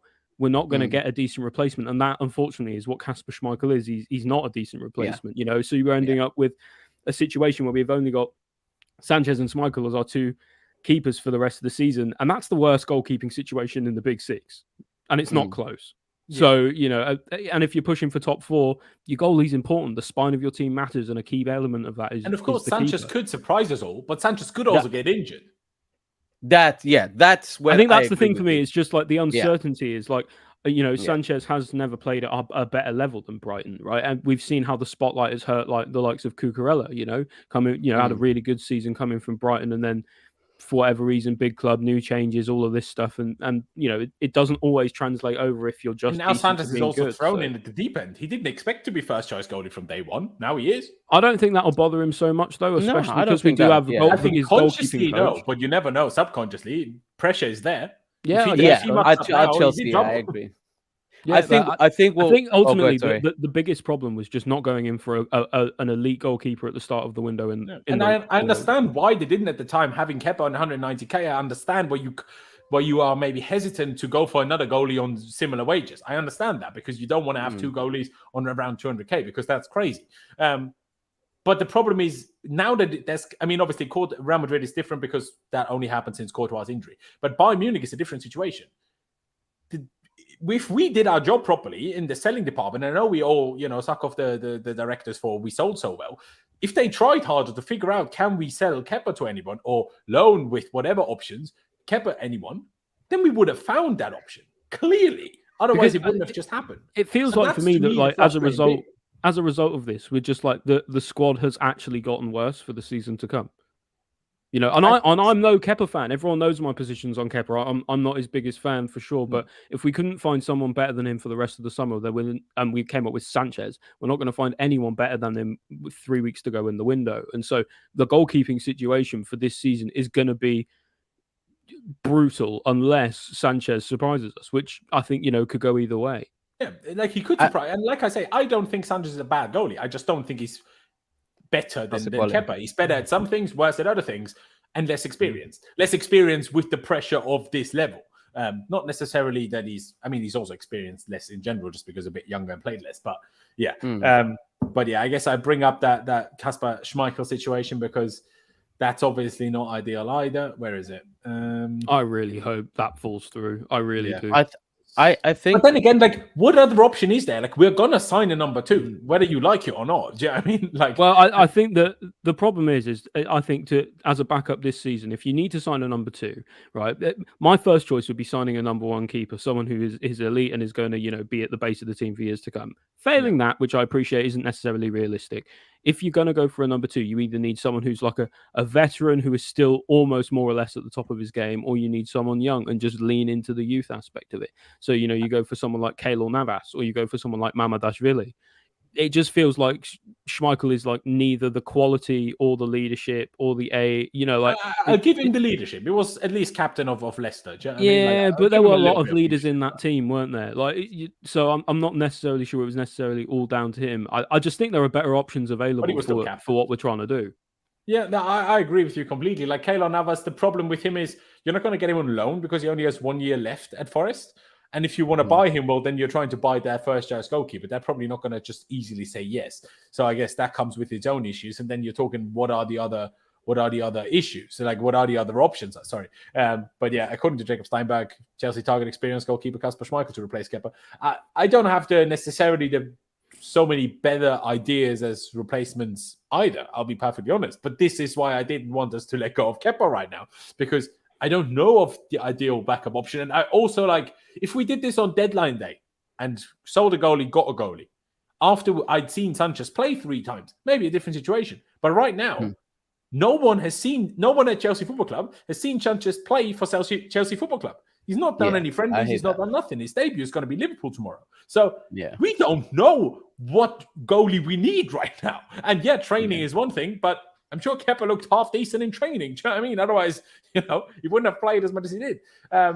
Martinez, sure, but I mean, Villa have all the money in the world. Yeah, Villa won't part with him for less than 60 million. At which point, you may as well go for Magnan. Exactly. I mean, I'm not sure if it's 60 million, but it's expensive anyway. And he's not that good. He doesn't want to be a backup. But also, he's just conceded 5 goals. So, like, where do we go from here? Do you get what I mean? Like, it's little things like that I think it's very difficult to just say there's ideal scenario. I do think in this scenario, when you look at the whole situation as a whole and put context into it, the club's situation is not a favorable situation. I think the fact that there's quite a few journalists that have reported that we did go for that AC Milan goalkeeper Mignon, and we couldn't make that happen because of the valuation that we were given. That tells you that the club actually did understand the priority of this position and we're trying to address it, but it wasn't realistic within also the other things that we were trying to do. And therefore, the job is just too big at a hand for us to do anything about. Despite what you lot are saying, I do think Sanchez at least deserves a chance to kind of either prove us wrong or prove us right. But he deserves that chance with Kepa being there, just in case he doesn't take the chance. But Kepa doesn't want to be there if Sanchez doesn't take the chance. But what if Kepa doesn't want to be there, which is exactly what the situation is? Kepa wants to go. But Kepa wanted to be here, just got, obviously, Real Madrid made him an offer. Yeah, and that's what I'm saying. Kepa's not going to turn down playing Champions League football for Real Madrid. Yeah, exactly. No, and that's what my point is. It's the situation when you put into context. That's the things I'm saying. Like, the fact that Real Madrid came calling, the fact that Bayern Munich were also knocking on the door, I can understand why Kepa's head is definitely been turned here. And it's not something that is favorable to us. But also, when you look at the situation, did we expect to overpay for, Caicedo? These are all knock-on effects that's happened in terms of what we're doing right now as a club. But in terms of addressing it, I do think Sanchez is not the worst case scenario we could have ended up with. But if an injury happens, that is complete utter disaster for us. And I completely agree with you lot on that sense, because That's what I worry about. I wouldn't be comfortable. I wouldn't be comfortable with Schmeichel being our first choice keeper then. Guys, we because might that's what have we a have. savior. And the savior is called Ben Jacobs, because he says, according to his sources, Kasper Schmeichel is not under consideration. But he also said that Sanchez is very much the number one now this season, and we're getting a number two. But at least it won't be Kasper Schmeichel. But I think the thing is, at this point, if you're going to go for a number two, you may as well just pick someone from within the club. Why spend more money if you're going to spend money next summer anyway? You're just throwing good money off the bat. It's not a bad shot. What makes you to think me, we're gonna ideally, buy it would another be a goalkeeper loan. next summer? What makes you think that? Sorry? What makes you think that we're going to spend on another goalie next summer? Because we should. Yeah, but we won't. I think it's very obvious. Sanchez is now a number one. Unless Sanchez has a really bad season, we will not buy another goalie, as much as we might think we should, but we won't. I think we need one. Either next summer we'll either be buying. It would be smarter at this point to not bring in anyone else. Next summer we reassess and go again. But no, you can't do that, because then who's the backup this season? Well, yeah, I guess you pick Schmeichel or you pick someone in house. Bergstrom, fuck it, give him a go. I mean, I don't know about that one. It's not a great option, is it? But we're not in with the club has put themselves in this position. Yeah, that's what I'm saying. Like I say, Sanchez may well be good enough to be a number one. I don't know. The main thing that people, as I often defended Kepa, were throwing in my face was Kepa is not good enough to win the league. Are people seriously trying to tell me they know right now he might be? But no one, and not one of you, no matter how much of a fan you are of Robert Sanchez, can sit there and tell me Robert Sanchez is a good enough goalkeeper to win the league. I absolutely agree, which is why we should have gone for a top keeper instead. Exactly, agree with that. Why are we suddenly so positive about Kepa? Joe, I mean, you're a member on this channel, bro. You should have paid a bit more attention, because I always was pretty positive about Kepa. Yeah, sorry, that's me, I think. Yeah, so someone in the chat said, if shouldn't have sanctioned Kepa's move. If Mendy was still here, I wouldn't mind. At the same, obviously, we all saw Mendy's howler in the Saudi league yesterday. But I agree. Wasn't it? The problem with Mendy is we offered him a new contract because his contract was starting to get towards running out as well. And he wanted Kepa wages, but he didn't get them. So he refused to sign a new contract. That's why we were so happy to get rid of Mendy. I think the club would have been perfectly happy to keep Mendy as a number two, but Mendy didn't want to be a number two, especially not on the wages of a number two. So, yeah. Here we are now. I mean, if we find a better replacement than Kasper Schmeichel, great. But I'm open to suggestions, but I haven't really heard one yet other than Keylor Navas. And Keylor Navas' contract situation makes it, to me, unlikely that will happen, is where I sit on it. Am I under the right impression? De Gea has definitely left Man United, right? That's what I've been hearing people say. He has. Bro, he's a free agent now. Do you want to pay him $500K a week to be backup goalie? I don't. That's my point. But that's the suggestion I've heard from people, and I'm like, would that? Get over it, people. It's not going to happen. I'm surprised Madrid didn't go for De Gea, because they don't really play out in the back anyway. Exactly. That's why I expected them to go for them. De Gea would make absolutely no sense for us. He's the only keeper that's worse than Kepa, is on more money than Kepa. Because they've got Courtois, and he's awful with his fee anyway. So, but that's the thing, is like he's the only keeper probably in the Prem at the last season who was worse than Kepa, on more money than Kepa, and actually got kicked out of the national team by Kepa. It's not an upgrade in any way. Yeah, I mean, Sanchez didn't fully take over the Spain spot from Kepa either. I'm just saying. So, people saying, "Oh, Sanchez definitely much better." So why was he in the Spain squad less regularly than Kepa? Neither played. They played some other probably really because of the club they play for, though. That I do think that those types of things have an effect on situations. Of course. Yeah, but they play. I mean, obviously from in Spain, I guess, but they play other players from lesser clubs. So, but yeah, it is what it is. We sit here now and we have to deal with it anyway. Let's see who the replacement is. Let's hope Sanchez does well, starting tomorrow. And what else can I really say? There's not much to say, I would say. No, how many times I want to say. But yeah, here we are. Let me just close a few tabs so I know what we have discussed. Pretty much you have like 19 tabs open. Exactly, literally, just to get all the news going on today. This is what I quickly want to touch on. Why? Matt Law could leave on loan with obligation. No, he said could, but still, he said could, and now it's not happening. So what's the point? And then also Chelsea London, where is that one? There it is. Football London, sorry, not Chelsea London. Understands Kepa is set for a permanent move to Real Madrid. That didn't happen either, because I got excited that it's going to be a permanent move. Yeah. And then it wasn't. So it made me even more, because I was already, I wasn't happy with it, but I was already kind of resigned to the fact that we're going to loan out Kepa and have to hope we figure out something. But I got to hope that it was going to be a permanent move, and then it wasn't a permanent move. And I find that rather annoying. But we're kind of done with this part, except apparently Chelsea have cleared their Twitter bio. It's nothing here. So people are expecting Caicedo We're preparing. I hope we do the song. I hope we use the song to introduce him. Yeah, the one that's going viral. The all I want is Moises Caicedo. Oh yeah, I actually, if they did that, yeah, I'm telling you right now, this club is. They did it for Enzo, didn't they? They did. I would be so excited, man. Honestly, at this point, I'm just waiting for announcements so I can fully relax.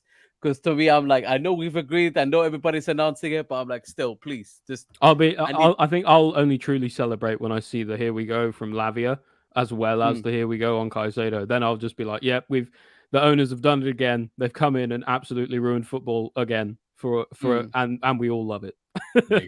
Exactly. Someone in the chat told me to check our Pice tweet. It's not that great. It's just like, the atmosphere could be frosty because Liverpool's owners are in town. Yeah, Shock. Obviously. Yeah, exactly.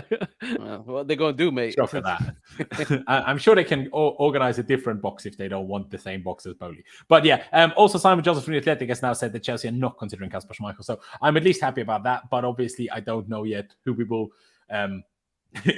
target instead. So I don't know if I should be happy, sad, or indifferent about this. But anyway, let's talk about Chelsea versus Liverpool. We've been here for an hour and 10 minutes already, and we haven't even touched on it properly. The first Premier League game of the season in the transfer window. Yeah, exactly.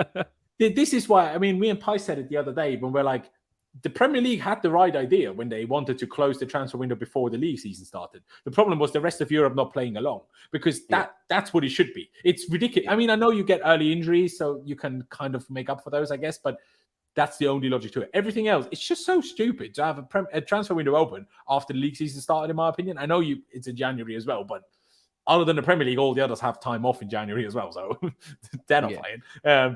Obviously, only the Bundesliga have it open, closed for the whole month, but still, the league closed for the whole month. But yeah, first game of the season, I'm hyped for it. Obviously, as much as we're all buzzing for Caicedo and buzzing for potentially Lavia and all of these things, none of those are available tomorrow. So tomorrow we have Enzo Fernandez and then question mark. That is the only main question mark. I mean, I think I know what Poch is going to pick, but I'm not sure whether I'm going to be happy with what Poch is going to pick. He's going to choose Gallagher, surely. Yeah, he will. He will, absolutely. I guess we could touch on this super quickly Joel spoke about it as well, says, can we chat about strikers? Is Nico enough? And JC said, then who is Jackson's backup since Broja is injured? No links on new attacker. Now, first of all, there are reports that we will sign a striker, potentially going for a more experienced striker, which I'm a fan of. Don't know who that's going to be, though. I don't think Broja is as far away from fitness as people are kind of suggesting. Like, he was part of the main... He's at the end of his recovery. There was Chelsea put out a thing about the players who were unavailable for the match, and they said he was at the end of his recovery for that. Him and I think Bettinelli, he was in the midst of his recovery, and someone else was at the end of theirs as well. Exactly. Let me just see quickly if I can find the... Where is it? It's got to be somewhere. I do know what people are talking about, though, with Jackson. Like, with Nkunku especially being injured, Broja is injured. Like, suddenly our options for players who could play up top is really minimal. So I don't know what we'll do. I don't know if when we go back into the market for a sort of attacking mid, we'll get someone who can sort of also play as a striker as well. Which is where Kudus would make sense. Yeah, Kudus would make sense. He has played up front for Ajax. But, certainly an option. Yeah, who knows where that's going to happen. But yeah, just to bring up what you were talking about, injury update, 6 players are missing the Liverpool game. Badiashile at the end stages of his rehabilitation program, so he should be back quite soon. Bettinelli, let's say, continuing to undergo his rehabilitation program, so not back that soon. Broja at the end stages of his rehabilitation program. Obviously, when fit, he will need to get some minutes off the bench, like to get sharp again, and he won't necessarily be ready to start straight away. It will be interesting because obviously we've got that Wimbledon game quite soon. So if Broja is ready, that could be an opportunity for him to get a start because Jackson can't and shouldn't play every single game. Obviously, Chalobah is in the process of reconditioning to return to team training, so that doesn't seem too far away. Fofana obviously out with an ACL, and Nkunku is out until December or January as well. But yeah, I don't really know about the striker situation because I want to give Broja a proper chance. But the problem is we don't know the exact details of when we can expect him to be fit. Like if he's fit from if he's on the bench tomorrow, I mean, they said, 6 players missed the game, so he's probably not on the bench. But if he's got to be, say, ready from the Wimbledon game, then I think we're okay to make that until January. But obviously, once you get one injury to either Broja again or Jackson, then you're super light. So that's why we're going to sign a striker. I just hope it's not, I hope it's like a Giroud type striker, like an older one that is happy to not necessarily be the starter, but when called upon will bring you goals. That's Giroud.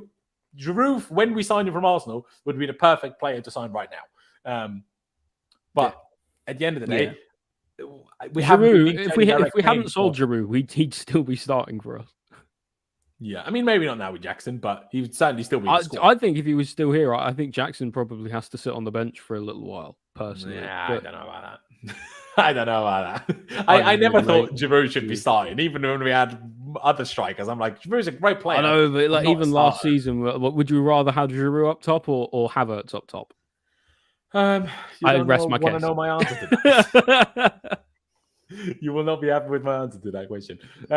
But yeah, let's see what we do in terms of striker. But talking about tomorrow, and I will get our little lineup predict up on screen. I haven't changed the colors or formation. I think we're all expecting a 4-2-3-1 tomorrow. Yes, we might play a 4-3-3 eventually, but we've played 4-2-3-1 all of preseason. So it'll be that on paper, won't it? Whatever we set up with in game, it'll be that on paper. Yeah, absolutely. Obviously, on the ball, off the ball, transition left, transition right will always be a bit like there will always be slight changes to that.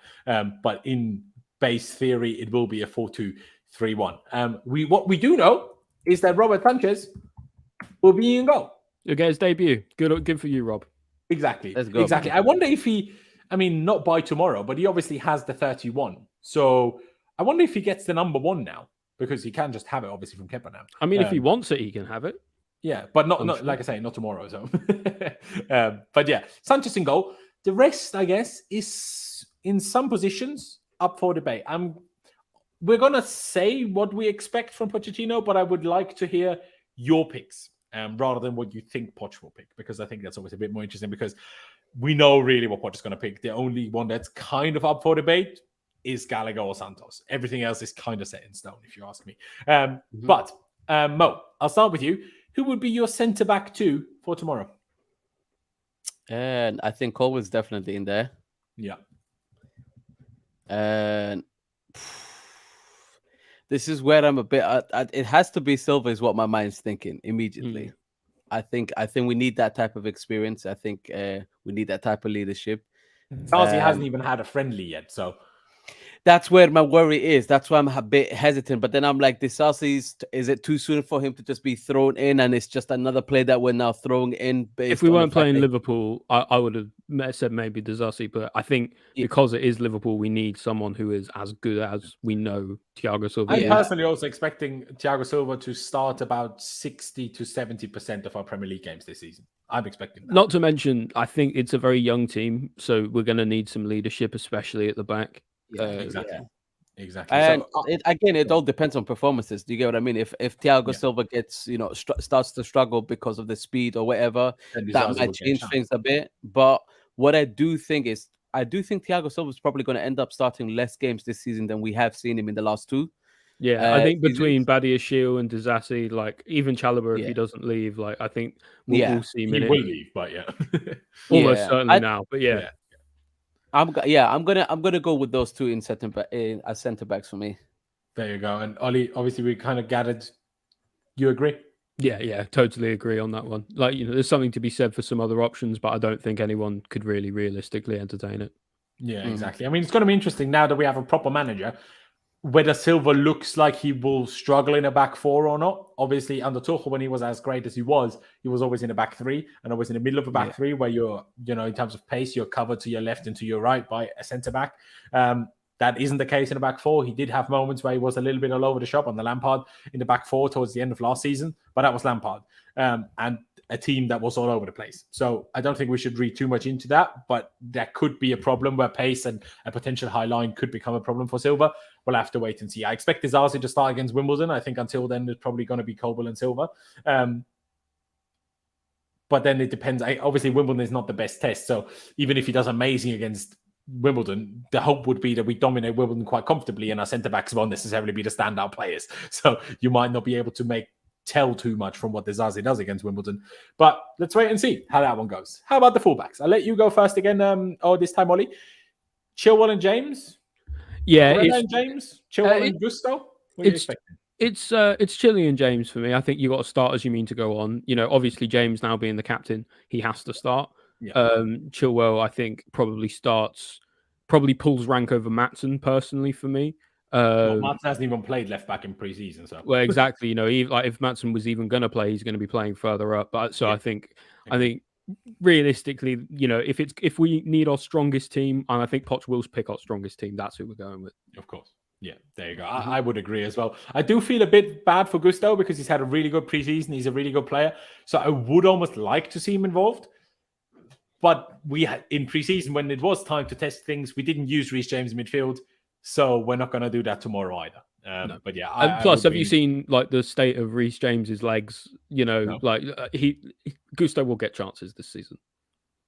Do you mean in terms of just being injured all the time, or any recent pictures? No, just him being injured all the time. Okay, yeah. well, but hopefully in a way that we take off Reece James after an hour almost every game, rather than him being injured. Hopefully, in having the depth of Gusto will be so nice, because it's not a huge drop, I think, from Reece to Gusto, actually. It's one of the better positions of depth we've got. So it really makes a lot of sense that Reece James doesn't have to, carry as heavy a load anymore. So hopefully we can, we can control his game time a bit more. A bit like Lampard used to do with Kante for a while before he then also ruined Kante.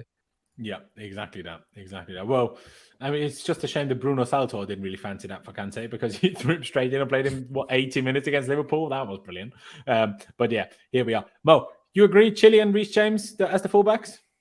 Yeah, 100%. I think especially after the announcement of obviously captain and vice captains, it makes the most sense. It would be shocking if it wasn't those two. Yeah, I feel bad for Maatsen, because I think from a performance perspective, I've been far more pleased with him and in getting a start, but I just don't think that we're ready for us to actually make that type of move just yet. But I look forward to seeing this team, and I do think this familiarity, besides obviously Colwill and Sanchez, there's at least a bit of familiarity between the other three players, and I'd like to think that it will give us a strong foundation. There you go. Fair play. Let's get into the double pivot, and I'll say mine first. Enzo, whether it's on the left or on the right, I don't know. I would personally not play Gallagher, but play Santos. Even though Gallagher did okay in especially that game against Dortmund, we're all expecting Gallagher to leave. I mean, I know Kepa is very close to leaving now, or pretty much already gone. Apparently, he already said goodbye and everything. But I don't understand. Why would Gallagher play even though we know and think he's leaving? Because Poch will choose him. Yeah, because the system. We use the one logic and he might be leaving. His head could be turned. Don't play them. But for Gallagher, people will say different now. I totally agree. I don't think Gallagher should play, but I think he will play, because Poch isn't thinking the same as us in terms of the long-term stuff of the squad. He's just thinking, I've got to win the next game.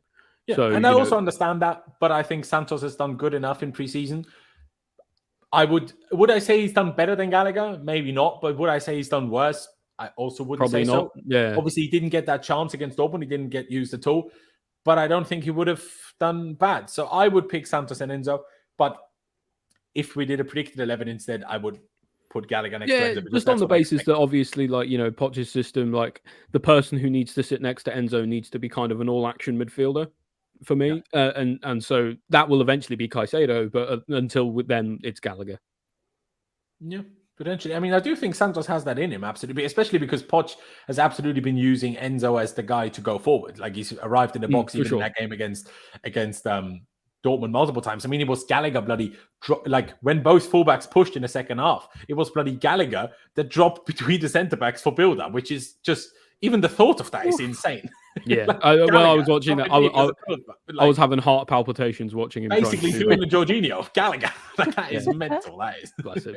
Yeah, no, I think Santos is probably a better fit in build-up, but Gallagher's probably a better fit sort of defending from the front. So I think, and against Liverpool, who are going to score a lot of goals this season, I think it's probably going to be Gallagher. But I agree. If it was up to us, I would pick Santos. Yeah, there you go. Mo, do you see it that way too, or would you even pick Gallagher regardless? I see it exactly the same as you guys. Santos and Enzo for me makes sense. I'm more about developing chemistry and developing the collective that we're going to go with long term. Gallagher's been linked away with the move. Do you want to risk him getting injured and then now we can't actually move him on? It's all kinds of stuff because going the big through. money we're going to get for him.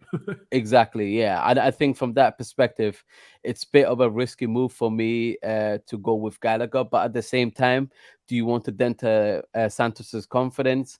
That's one way to look at it. But the way I kind of want to look at it is as well, when playing for Chelsea Football Club, big pressure moments, big things is what's expected of you. So I think what better time to start at home against a big side like Liverpool to actually establish yourself as a player for Chelsea Football Club. That's the way I kind of want to look at it. I want to put a positive spin on it. So from that perspective alone, it'd be nice to see Santos and Enzo together. And obviously, from when we have Caicedo available, we already know what the status quo is in the situation. So personally, I would not get Gallagher to start tomorrow. Yeah, there you go. I would probably be in agreement. I mean, could we entertain Ugochukwu? Well, it's the same as applies to Disasi, just with him being younger and less experienced. He hasn't played for us. So I don't think Liverpool is where you should give them the first minutes. Like, I mean, it will apply to Sanchez, but we have no other choice. So ultimately, though, it's up to Poch, isn't it? He'll pick whoever he think is the best fit for the game. And if that means Ugochukwu gets his debut, go for it. Yeah, there you go. And Blumar, yes, the Caicedo news is the truth. But yeah, let's get to the front three. I'll let you pick first this time, Mo. Who would you pick? Oof. I mean, I guess we can do all the front four because, I mean, Jackson is set in stone anyway. Yeah. So let's say the three behind the strike. I mean, most of them are kind of set in stone. Yeah. Because we don't have any other options. But who would you pick anyway? Mudryk, and on the left, I think Sterling is definitely going on the right. I'm not going to lie to nobody. I'm not impressed. If there was any other option right now, Sterling would be holding bench. Yeah. And if it's up to me, I would love to see Chukwuemeka in that number 10 role and give us a bit more flexibility. Another option? Something tells me Conor Gallagher's going to start there. That's just the feeling I get. Yeah, that could be I get that vibe. That could be the case, of course.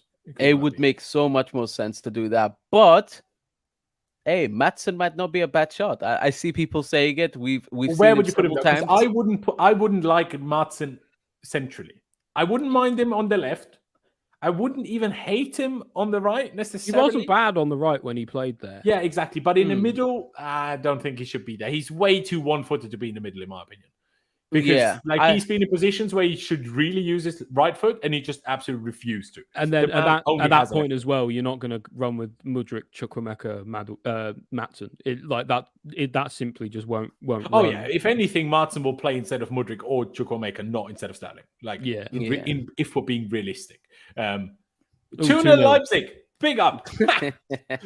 Harry Kane literally dragged every bit of Tottenham curse. It's happened again. It's happened again. I absolutely love it. Harry Kane, it's happened again. We should sign him as an attacking option. Bloody hell. But yeah, I should clarify this from Vic. Madueke is in theory fit because we just read through Chelsea's article about who will miss the game. Madueke was not mentioned. Now, obviously, he wasn't fit enough to take part in preseason, even though he was on the US tour and he'll come off the bench, getting fit. So he will be on the bench tomorrow. Well. But he'll get minutes off the bench for sure. Yeah. He'll get half an hour at least. Yeah. No, maybe like 15, 20. But whatever it may be, he will come off the bench. He will be on the bench.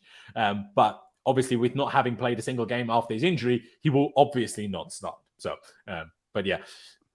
Ollie, would you agree with this 3 behind Jackson? Would you throw I Gallagher in can't- there now that we didn't put him in the double pivot? You could argue Gallagher in there, yeah, for sure. Like either playing in the middle there or potentially on the right, and Sterling does something on the left, and you just Mudryk doesn't play or whatever. We just gave Mudryk the 10 man. I know there's lots of options. I think that is the most likely front four for me. I don't see anything more than that being realistic. But again, I guess we'll see what Poch comes up with. Maybe he's going to surprise us. Exactly. Just to see how it looks, I'm going to put all the numbers next to the players because I need to get used to all these numbers anyway. Yeah, goal 26. Love that. Yeah. I'm going to be struggling to even remember all of them, I think. But I was going to say, I'm going to be very impressed if you remember them off the top because there's certain ones I remember, but obviously there's been changes. So I'm like, Enzo got number 8, didn't he? Mudryk got 10. Yeah. Jackson got 15. Sterling got 7. I can't remember the others. Exactly. I think you got it spot on. Enzo's the 8. Santos kept the 20 that he had in preseason. Mudryk obviously now being our number 10, which is kind of crazy. Chukwuemeka took the 17 over from Raheem Sterling. Sterling obviously now being our number 7, which at least it's an attacker because I love Kante obviously, and I love Ramirez as well. But I was never a fan that our DMs had, like our central midfielders had the number 7. I don't know about that one, do you know what I mean? But yeah, these are the numbers. And I think we're probably all happy with this. Like, I think Chukwuemeka's done enough. Yes, he's maybe a bit more of an 8 than he is a 10, but we don't play an 8 as such in this current formation that we've used mostly in preseason. So that could easily be a 4-3-3 that anyway, with Chukwuemeka in the middle. Yeah, of course it could be. But then you'd leave Santos to play as the DM. And you don't want that. Well, or Enzo, and we definitely don't want that going from last year. Or Gallagher. And even more so. YT Hamada, he is fit to not be injured and probably be in the squad, but he hasn't played yet, so he's not fit to start. That's what we're stating, at least, even though we obviously can't be 100% sure. But yeah, there you go. I guess I will comply with JC here and give you that, and we'll just talk about that. By the way, Laurenz, before you end the stream, can you guys talk about your realistic ambitions for the season? Let's do some predictions for the game tomorrow as well. Of course, that's the very last thing we're going to do. Ollie, I'm going to start with you. What are your realistic ambitions for the season? Okay, well, for me, I think realistic ambitions need to be getting back into the Champions League, whatever that means, whether that's going to be 4 places for the English teams this season or 5, depending on how we do in the coefficient. So 4th or 5th at minimum would in the league, and then a cup run with hopefully a trophy at the end of it as well.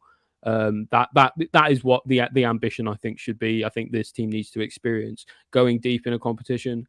Team needs to experience winning, and then other than that, just needs to experience playing 1 game a week and just pushing through. I think thankfully a lot of the teams around us will struggle, especially towards the latter half of the season. Whereas I think we've got a squad of hungry, fit young players playing 1 game a week. Especially a lot of teams that aren't used to it. Arsenal being back in the Champions League, Newcastle being in the Champions League, Brighton being in Europe. Obviously, Brighton, especially losing Caicedo, are less likely to really challenge for the top 4 spots. But still, Newcastle and Arsenal, that most certainly applies to. And Villa as well. So, like a lot of the teams around us are going to be not used to that kind of European schedule. Some of them will do well with it, and some of them won't. So it's up to us to take advantage of the fact that we should, in the league at least, be fitter than most teams, just on the basis that we're going to be able to play a consistent 11 a lot more consistently than they will, because we won't have to rotate as much because we're playing fewer games. So 4th or 5th, and hopefully a trophy in a cup. Yeah, there you go. Mo, in agreement with Ollie? Any different ambitions? How do you see it? And I think my current one is definitely for me Champions League football and a cup run, hopefully with a trophy as well, just like Ollie said. And if we get Lavia and Caicedo and we manage to keep our players fit, I'm not going to lie, depending on the performances and how well this team fits together, I wouldn't rule out at least a top 3 finish. I genuinely believe in the manager. I think the squad is in a very healthy place. I think there's healthy competition. We haven't addressed all of our issues, but we've addressed quite a significant amount, way more than I expected from them. And I want to raise the standards mainly because I do think the players themselves are demanding that from themselves based on what happened last season. So I'm I'm going to go based on what the players give me at the end of the day. And I do think our transfer window business will definitely determine quite a lot of it. But something tells me we're going to be the surprise package of this season. I know people are going to try and put the money and try and downplay and underestimate us as a team, and just in terms of what we can do. But I do think if it can come well together the way I'm expecting it to, because I do think there's a lot of pieces we put in the right place, I honestly think we can definitely finish top 3. It might be me being wild about this one. I'd still be happy with a top 4 finish. I want Champions League football at the very minimum. Hey, for me, anything top outside 5 of Champions might League be enough, football, but we'll only find out in February. So. Yeah. Yeah, it's all based on how yeah. British teams do in Europe this season, I think, on the coefficient. But it's so weird to me because aren't Okay. British teams so far clear in the UEFA coefficient that I swear we could all get knocked out in the group That's what I stage and thought. we'd still be top. I don't know. I have no idea. Yeah. I just think UEFA haven't really figured out who they want to give that extra spot to. I think they do, but I think they do because I think it monetarily makes the most sense to make it a Prem team. Yeah, but of course. Arguably, you should have 6 Prem teams because shouldn't it be the best teams in Europe? And they're all in the fucking Premier League. You could argue 8. Like, look at some of these teams that are in the Champions League sometimes. If you are trying to do the best competition, it should be more Premier League teams. But obviously, you also want it to be a European competition. So you want to give at least the champions of the lesser leagues also a chance because otherwise they couldn't even stand any chance, which obviously would be harsh. I guess the lesser Premier League teams could all play in the qualifiers, but then they would probably all win those qualifiers, wouldn't they? So that is obviously the issue with that. In terms of my ambitions, and I will give Mo and Ollie the chance to do their Premier League prediction. Obviously, myself and Pies did it the other day. And of course, I will just say again what we did at the time as they go through it. But my ambitions for the season, and I've said this a few times, and I know some people don't really like that, but to me, expecting a cup is always a bit tricky because it always depends on the draw. Right, it's completely dependent on the draw. If you because we could have had a good run last season, and we got Man City in both cups, away, not even at home. Like, well, I'm like, sure, I want to beat City and I want to win the FA Cup or the League Cup, but I'm not going to be mad at our current team from last season or this season if we don't beat City away. Fair enough, they're way better than we are. Do you know what I mean? Like, there has to be a certain amount of realism when I come to talking about ambition. And obviously, someone in the chat said not enough in attack. I also don't disagree with that. It's also a little bit of what my ambitions are kind of slightly depends on what still happens in the transfer window. We definitely need another attacking mid/winger. Kudus, obviously Olise, but he's still out until September or October. Another striker will come in. Let's see who that will be. And obviously, we'll have to see how is Broja after his injury. So there's a lot of question marks still that really determine what I'm expecting of this team, because I hate having ambitions that are unrealistic because that will just leave me ending up being disappointed. So I want to I want to set myself and the team that I support realistic ambitions rather than, I want to win the title. So I mean, because then I'll just be sad. As happened to so many Chelsea fans last season. Like, when we had that Lampard season, I thought we'd get 8th. We got 4th in the end. I was buzzing. But certain fans that were like, we need to win the league anyway. Well, they were obviously depressed. Do you know what I mean? And that's what happened last year. Like, at some point, we came to a point where we didn't. Yeah, do you know what? We all should have said, do you know what? Anymore. I want us to come 16th this season. Hey, you'll be buzzing no matter what. Yeah, exactly. But yeah, top 4, even though I think my honest prediction will probably be 5th, I'll be honest. But again, that could change depending on transfers, and it could change in the next month when I've seen absolutely we are amazing. So, there you go. But I think it's now. I'll bring up the Premier League table predictor, and I'll just let Ollie and Mo go through it. And what the flip? Maybe later, BBC. I will start from bottom. Boys, who do you reckon finishes 20th? I'll let Mo go first. Here are all the teams if you need reminding. But yeah, who do you reckon comes last? I'm going to go with Burnley. I'm going to go with Burnley. What? Yeah, what are you smoking? I think Burnley. Okay. I'm going to go with Burnley, guys. Ollie, what would you have said? Luton. Controversial. Would you have put Burnley anywhere in the relegation zone? Sorry? No, nowhere near. Okay. Mo, would you put Luton in the relegation zone? 100%. Okay, so then I forgot about Luton. I'll be honest. Luton last for you guys, okay? Because you've both put them in a relegation zone. One of you mentioned them as last, and I'll try to find like in betweens between both. Yeah, of you guys the fair compromise. Yeah, exactly. I guess rather than being specific about 19, who else do you expect to get relegated, Ollie? I'm going to go with Sheffield United and Wolves. Mm-hmm. Sheffield United and Wolves. Ooh. Fair enough. Mo? I think for that last relegation space, there's a lot of competition. It could go to Forest, could go to Everton, could go to I don't know, Bournemouth if they have a poor season, West Ham if they have a poor season. It's a really weird thing with the Prem this season because a lot of the bottom 10 could end up in the relegation zone, and a lot of the top 10 could end up in the top 4. So it's one of the hardest leagues to predict this season in ages. Yeah, but I just think specifically for Wolves, firstly, I just think Sheffield don't have enough. But Wolves, I think they've just lost their best. The best thing about them, which was their manager. Obviously, they've brought in O'Neill, and he's going to do a good job for them. They also lost Ruben Neves. Let's not forget. Yeah, lost Ruben Neves. Haven't they lost Raul Jimenez as well? Yeah. I just don't see where the goals are going to come from for them. I think it'll be a hard season for them. Exactly. Mo, you said obviously Burnley, but also Luton. Who would be that third team you would have put down for relegation? Brighton. Honestly, it's going to sound quite shocking, but I think Brentford are going to struggle this season. And no Tony, like Ray, no David Raya. There's certain, I think, key components of the way they play that really, and they've just lost them. And I don't see them doing enough business to actually try and address those issues. And so if I'm a Brentford fan, I do think you have every right to be worried because it's not going to be an easy season. That's personally how I feel about it right now. I think though as well with Brentford specifically is they are run very similarly to Brighton, and Brighton always manage to do well when their best players are either sold or unavailable. So maybe Brentford do the same, but it's a gamble for them without Tony. I think they'll stay up. I think but they will have Tony more or less the second half of the season from sort of Feb onwards. But unless he gets sold to us, unless he gets sold in January, of course, in which case it's a different ball game altogether. Yeah. But I guess we'll see. There you go. The question is, what do I do now? Because you've said completely different teams. It's just putting not me. That's true. Hey, look. I'll be honest. I think there's 6 teams for me that I'm almost certain right now that they're going to be in relegation. 3 of them you've already put there. Brentford, Burnley, the other 2 I'd put there too. And the other team that I actually put there, because I just don't think they've done enough of a job to really rectify their problems, is Everton. Mm-hmm. Yeah. I think there's such a... They're going to be there or thereabouts.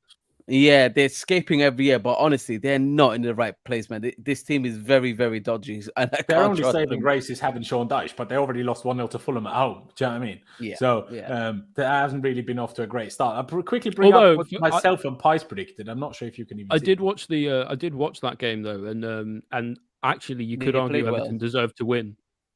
They got some really good chances that they completely fluffed. But then again, that's part of the game, isn't it?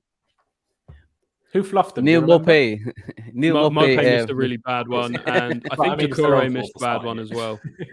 Maupay is another one of these players who's good for Brighton. Leaves Brighton is dreadful. Hopefully, Caicedo and Sanchez don't follow along with that. But yeah, I've brought up on screen what me and Pies predicted. So we went Sheffield as well, Wolves as well, and Luton as well, even though Luton Pies roped me into it. I actually put Forest there.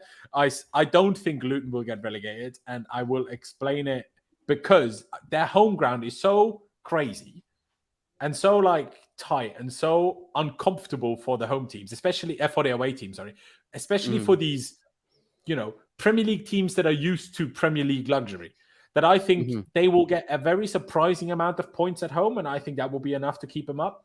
I know you can say that for Forest too. They have great atmosphere, but Forest is still a proper stadium. It's not like Luton basically have a Sunday League side pitch. And for Luton's, it's really interesting because they don't have under-soil heating.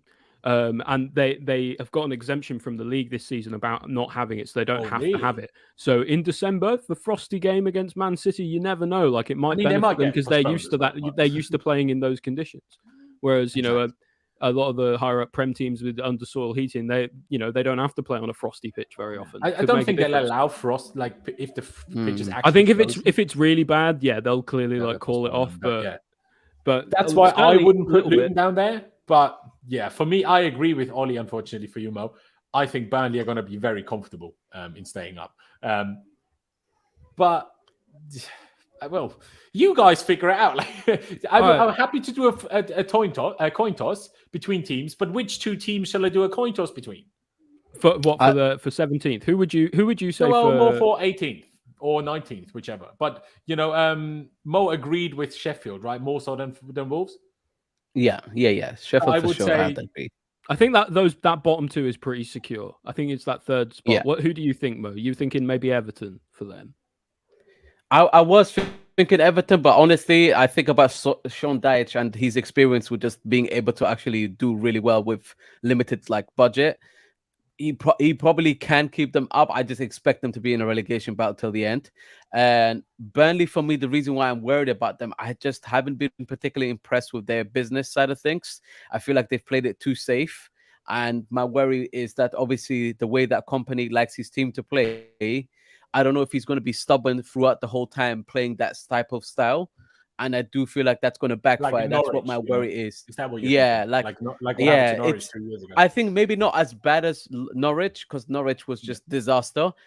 But I do think Burnley is a team that he's done a fantastic job. But I just think he's got certain principles he's just not going to compromise on. And I feel like that potentially could be their downfall. And their business dealings has not been that impressive to me. So those are just for me, I think the fact that they did so well last season in the Championship, though they really stormed it. And I know it's not like a barometer, but I think they've got a good young squad. I think a lot of those guys are going to run through a brick wall for Company, and that will make a really big difference, especially at home.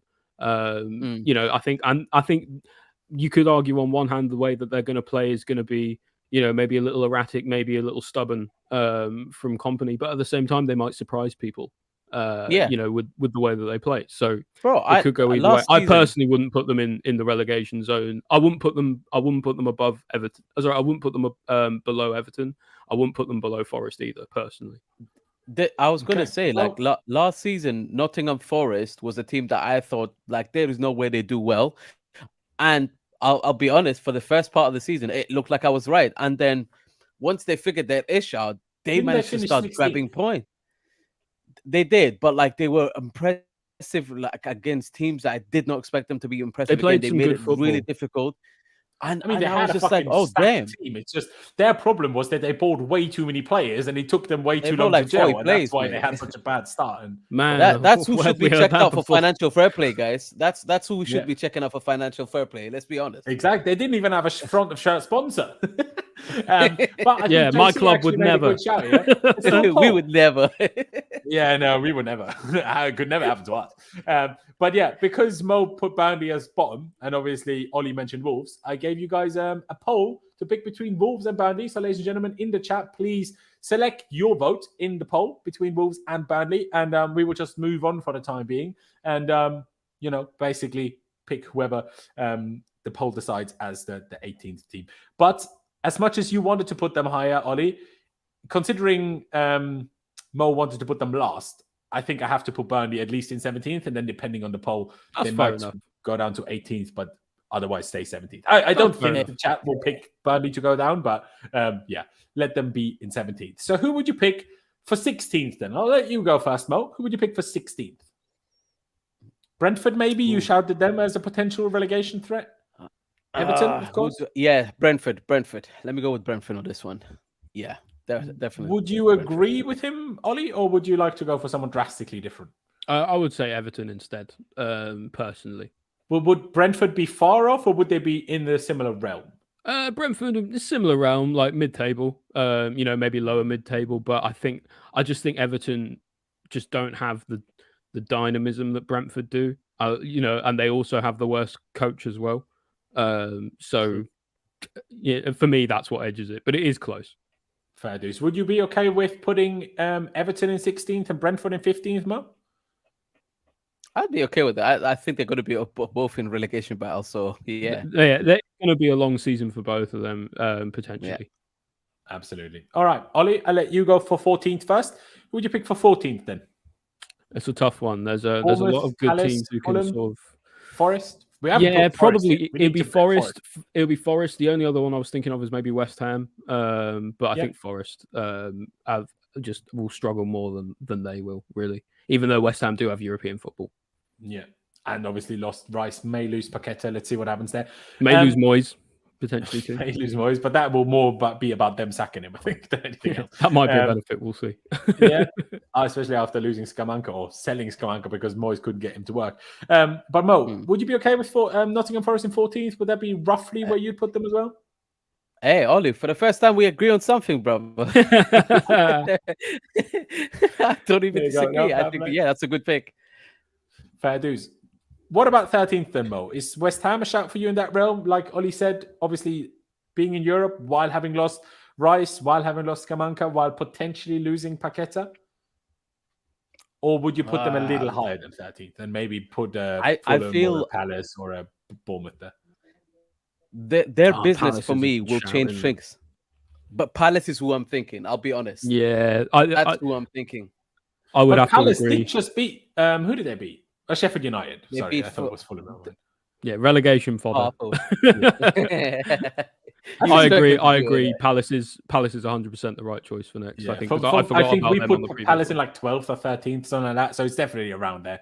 That's about where they've come for the last few seasons in a row, around 14th. Yeah, exactly. They've obviously lost Zaha now. They might lose Olise, so that maybe drags them down even more. But I guess only time will tell. Another shout then, Ollie, for 12th. Who would you put in 12th?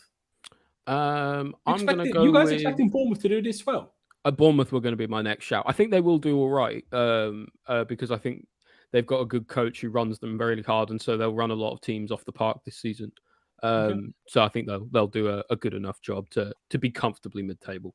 Fair dues. See, for me, if I had to change something from your guys' picks here now, and I know they're a mix of your both picks, I would probably swap Forest and Burnley. Yeah. I could see that. And then I'd even swap Forest and Luton. Not that Forest come last, but in a relegation zone anyway. But there you go. 12th with Bournemouth. Mo, pick your 11th. Who are you putting 11th from? Who's left? Brighton, I guess. Fulham, West Ham. Yeah, West Ham. Yeah, there West you go. Ham. Ollie, agree with that? Yeah, I agree. Which means 10th has really got to be Fulham. Yeah, they can't go any higher than 10th after losing. No club left is better than Fulham. Sorry, it's worse than Fulham. So, they should be next. I agree. And now I'm forcing you to pick Brighton because I'm not giving you Brighton any higher than 9th. Who's left? They can't be losing Caicedo and do this well again, surely. Wait, who's left? Because to me, I'm like, their business will determine a lot of that stuff. Which are the other teams? I'm not necessarily. I've got 3 teams who could go in 9th. Personally. Okay, we've got Arsenal, we've got Villa, who of course got pumped by Newcastle today, who, even though a lot of people were expecting Villa to do well, some people, even when me and Pies did this, even put Aston Villa in top 4, which I found a bit crazy. I know that's a bold shout. Yeah, exactly. Tottenham, they've lost Harry Kane now. Obviously, they could replace him because they got a lot of money, but could Tottenham have a real stinker? They were one of my front runners for the next one. For me, it was going to be Spurs or Villa or potentially Brighton. But I think Spurs without Kane they're going to really struggle this season. Richarlison's got to be the main man now. He wasn't last season, and he really didn't do enough to prove that he should be either. I mean, they might sign someone else, I guess, but yeah. Yeah, maybe they will. They've got hopefully Levy's got 100 million in his pocket. Yeah, for you, my friend, Lukaku, very good price, 30 million. Yeah. 40 mil, you can have him.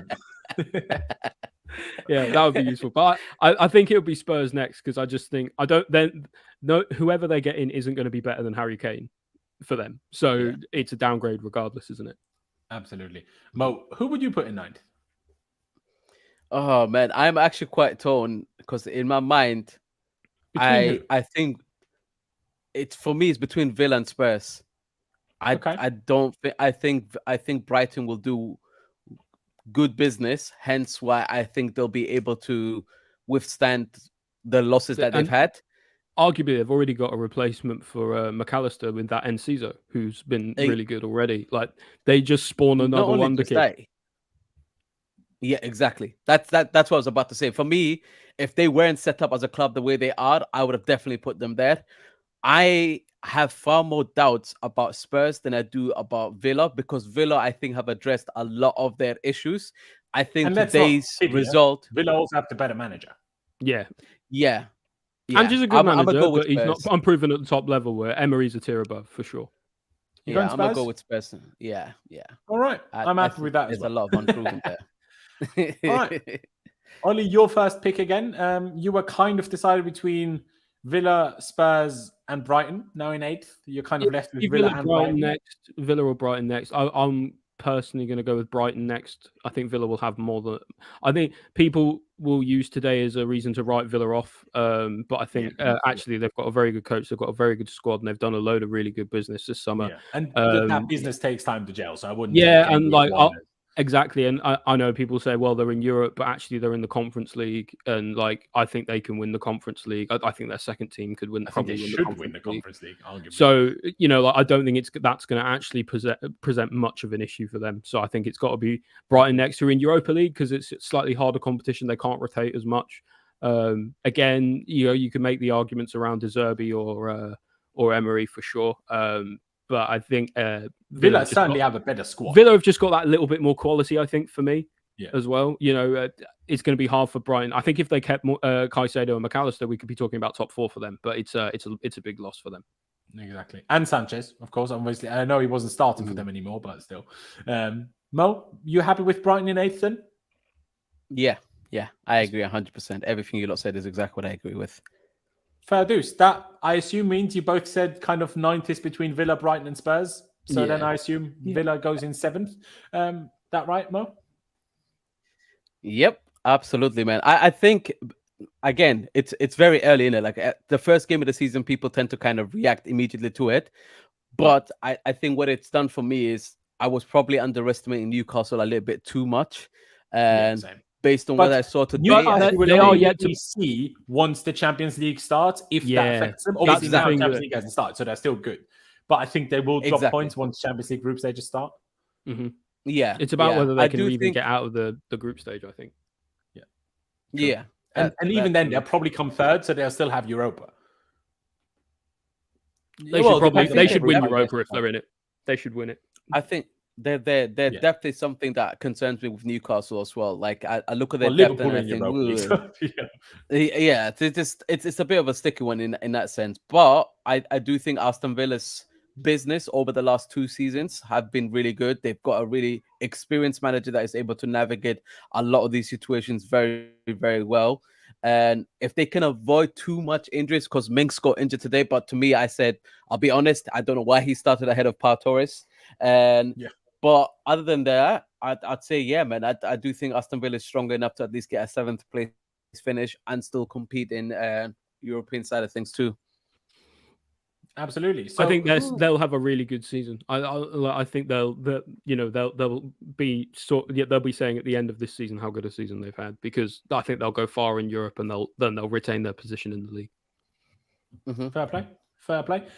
Who would you put in 6th then? Potentially Newcastle? Yeah, it's Newcastle for me, because I think Newcastle are the weakest link of what's left, personally. Yeah, I would agree. Obviously now we're talking about the top teams, but Newcastle are the worst for me. Yeah. Would you agree, Mo? I'm going to be controversial, man. Go on. As things currently stand, until Liverpool address that midfield issue, I'm gonna say Liverpool. Ooh, I know it's controversial. I'm looking at it now, and I just think, having seen their preseason and seeing how their team is being impacted by still their new signings they've got, it's very obvious. I didn't expect them to sell Fabinho whatsoever and not replace him still. So until they address that situation, I still feel very worried. Lost Henderson, lost Milner. They've only brought in Szoboszlai. Who's not even an 8, who's a 10 or a winger. Yeah, I think used on the wing they for can score. They can score a lot, but the problem for me is they're going to concede a lot too. Every game's going to be 4-3 for them. Yeah, it's because they're going to score a lot of goals, but they're going to get caught in transition constantly. And I'll show you now. Pice forced me to put Liverpool in the top 4. I was like, nah. I was going to put Liverpool 5th, but I think Liverpool will score a lot of goals. I think 6th personally for me is like a little too low for them. But I just think United are better than Liverpool this season, personally. It's a hard one, isn't it? Because if you're looking at, Liverpool have probably the better manager. United have probably done the better business, but not by much. Yeah. Neither team has United's attack is lacking a little bit, in my opinion, but otherwise, I think they're strong. So I would go with Newcastle next, though. Personally, if we're keeping Liverpool sixth, I would put Newcastle next. Where would you put Newcastle, Mo, if without like anything else? Yeah, I would put them fifth as well. They're not getting Champions League again. They're like no. Okay. Sorry. So I thought we were still debating. Do we maybe put Newcastle in sixth? Sorry. We can obviously put them in fifth as well if you want to. But do you know when you watch Newcastle, I think what's been really good. I didn't watch them today, I'll be honest. But I feel like what unless injury crisis happens, I don't see how they become like disastrous. I think they've done smart business. They have not overcomplicated their squad. They've addressed really specific issues with really smart business. Do you think they may win more games than Liverpool this season? Dude, I think they can win more games than Liverpool this season. I think it's up for debate. That's why I feel like they'll lose. It's not going to be that. Yeah, that. But also for me, it's like scoring is really important, and I will say Liverpool's going to outscore Newcastle confidently to you. However, I also think Liverpool's going to concede more than Newcastle are, which is where my issue lies. If you're conceding too many goals, it's gonna be difficult for a team, because at some point, if that scoring stops, now you're not getting results. And I feel worried for them. That midfield for me is the biggest issue in Liverpool. But I feel like they will address it. I mean, I don't know who they have as options. If that's what will change it for me. But they will sign someone, you know. That's if they sign someone. Go ahead, sorry. No, go on, Mo. If they sign someone. If they sign someone for me, that will be the thing that changes it for me. If they sign, where would you put them then? I would put them above Newcastle, because to me, then that means because their style of play is what I think has been impacted the most. Their midfield cannot keep up with the amount of transitions, the amount of chances being created is far higher. They're not pressing teams in the way in which they used to suffocate them. There's so much that I have an issue with that. Their style of play has suffered way more significantly. I think for me, whereas Newcastle, their defense is looking better than I thought it would be. I agree, but I would also say if Newcastle came fifth, they've got a real chance of getting in the Champions League next season, and I think Champions League this season is going to be too much for them in terms of the fixture congestion for that. So I just don't see them getting in Champions League 2 seasons in a row. I think it'd be amazing if they did. I think it'd be a massive achievement, but I just don't see it personally. Yeah, I would agree. And from what you guys have said, I feel like Mo is more inclined to put Newcastle sixth and Liverpool fifth than Ollie is. So let's put it that way around. Who would you? And I'll go with you first, Ollie. I guess. Who would you put in fourth? Chelsea. Us, yeah, for sure. Like, fourth is the absolute highest we will go this season. I think. I think the fact we've got one game a week will really benefit us, and it will be a really good year for sort of the squad gelling together and that sort of thing. In most of my predictions that I've given to other people, I've even put us fifth. But still getting Champions League because of the new coefficient. My honest prediction is that we'll come fifth as well. Yeah, so I think in this it would move around, but fourth or fifth would be my spot for us. I certainly wouldn't put us higher than that. Yeah, I think it's going to be a real dogfight between Chelsea, Liverpool, and Newcastle for fourth. I could see it. Maybe not Newcastle, depending on how far they get, but they could also come fourth in the Champions League group. I don't expect that, to be honest. It depends, but they are obviously in pot 4, so they won't get an easy group from that perspective. So if they come fourth and they have the second half of the season without Europe, I think they have a real chance to make top 4. But if they're in the Europa League knockouts and then they will try to win that because they want obviously silverware, then I think the league position will suffer because of that. Mo, I know you said you put Chelsea third. Who would you put fourth then? Man United. Or would you go along with Chelsea coming fourth? I feel like if we can get what we spoke about earlier, the window for me again decides this. And if you ask me, once the window closes, I'll be able to be far more definitive about things. But right now, as things currently stand, I feel like I'd have to say Chelsea fourth, but I do feel like we're addressing our issues. Hence why I'm going to be controversial, but I think we'll outperform Man United. So I'm going to put Man United fourth. Okay. Shall we do a coin toss between United and Chelsea for fourth? Yeah, might as well. It's going to be them two next. Would you put United third, Yaoli? I would. I think they're a little bit more settled than we are. We're coming off a big transition, So for me, like they've won a trophy last season as well, so they're on a decent enough run, and they've really turned it around because they had a terrible season the season before that. So I think Ten Hag will probably do enough, but honestly could go either way. I think Caicedo really is a game changer in that regard because Caicedo could be the difference for Chelsea coming fourth or third. So very good. All right, let's do the coin flip between Chelsea and Man United for third. I guess whoever wins gets third. Let's say Chelsea's heads, Man United is tails. I'll ask Siri and then I'll show you guys the result. Hey Siri, flip a coin. Heads it is, meaning Chelsea come third. Come on, Chelsea. I think that's very ambitious for us, I think. Yeah. See, that's what I mean. Like, if we can't do it on the pitch, at least Siri puts us there. Do you know what I mean? Hey, I'll take it. I'll take it, man. I'm running with it.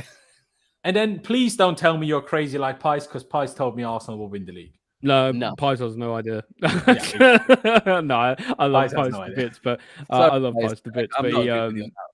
But yeah, there's no way. It'll be City for sure. Wouldn't be surprised if Arsenal ran them close again, like they did last season. But I think as well, being in Europe for them, they're not as used to it, and they've strengthened really well in the market. But I think ultimately, it's just not going to be enough to get over City's dominance. Like Haaland, has come back and he doesn't look like he's even.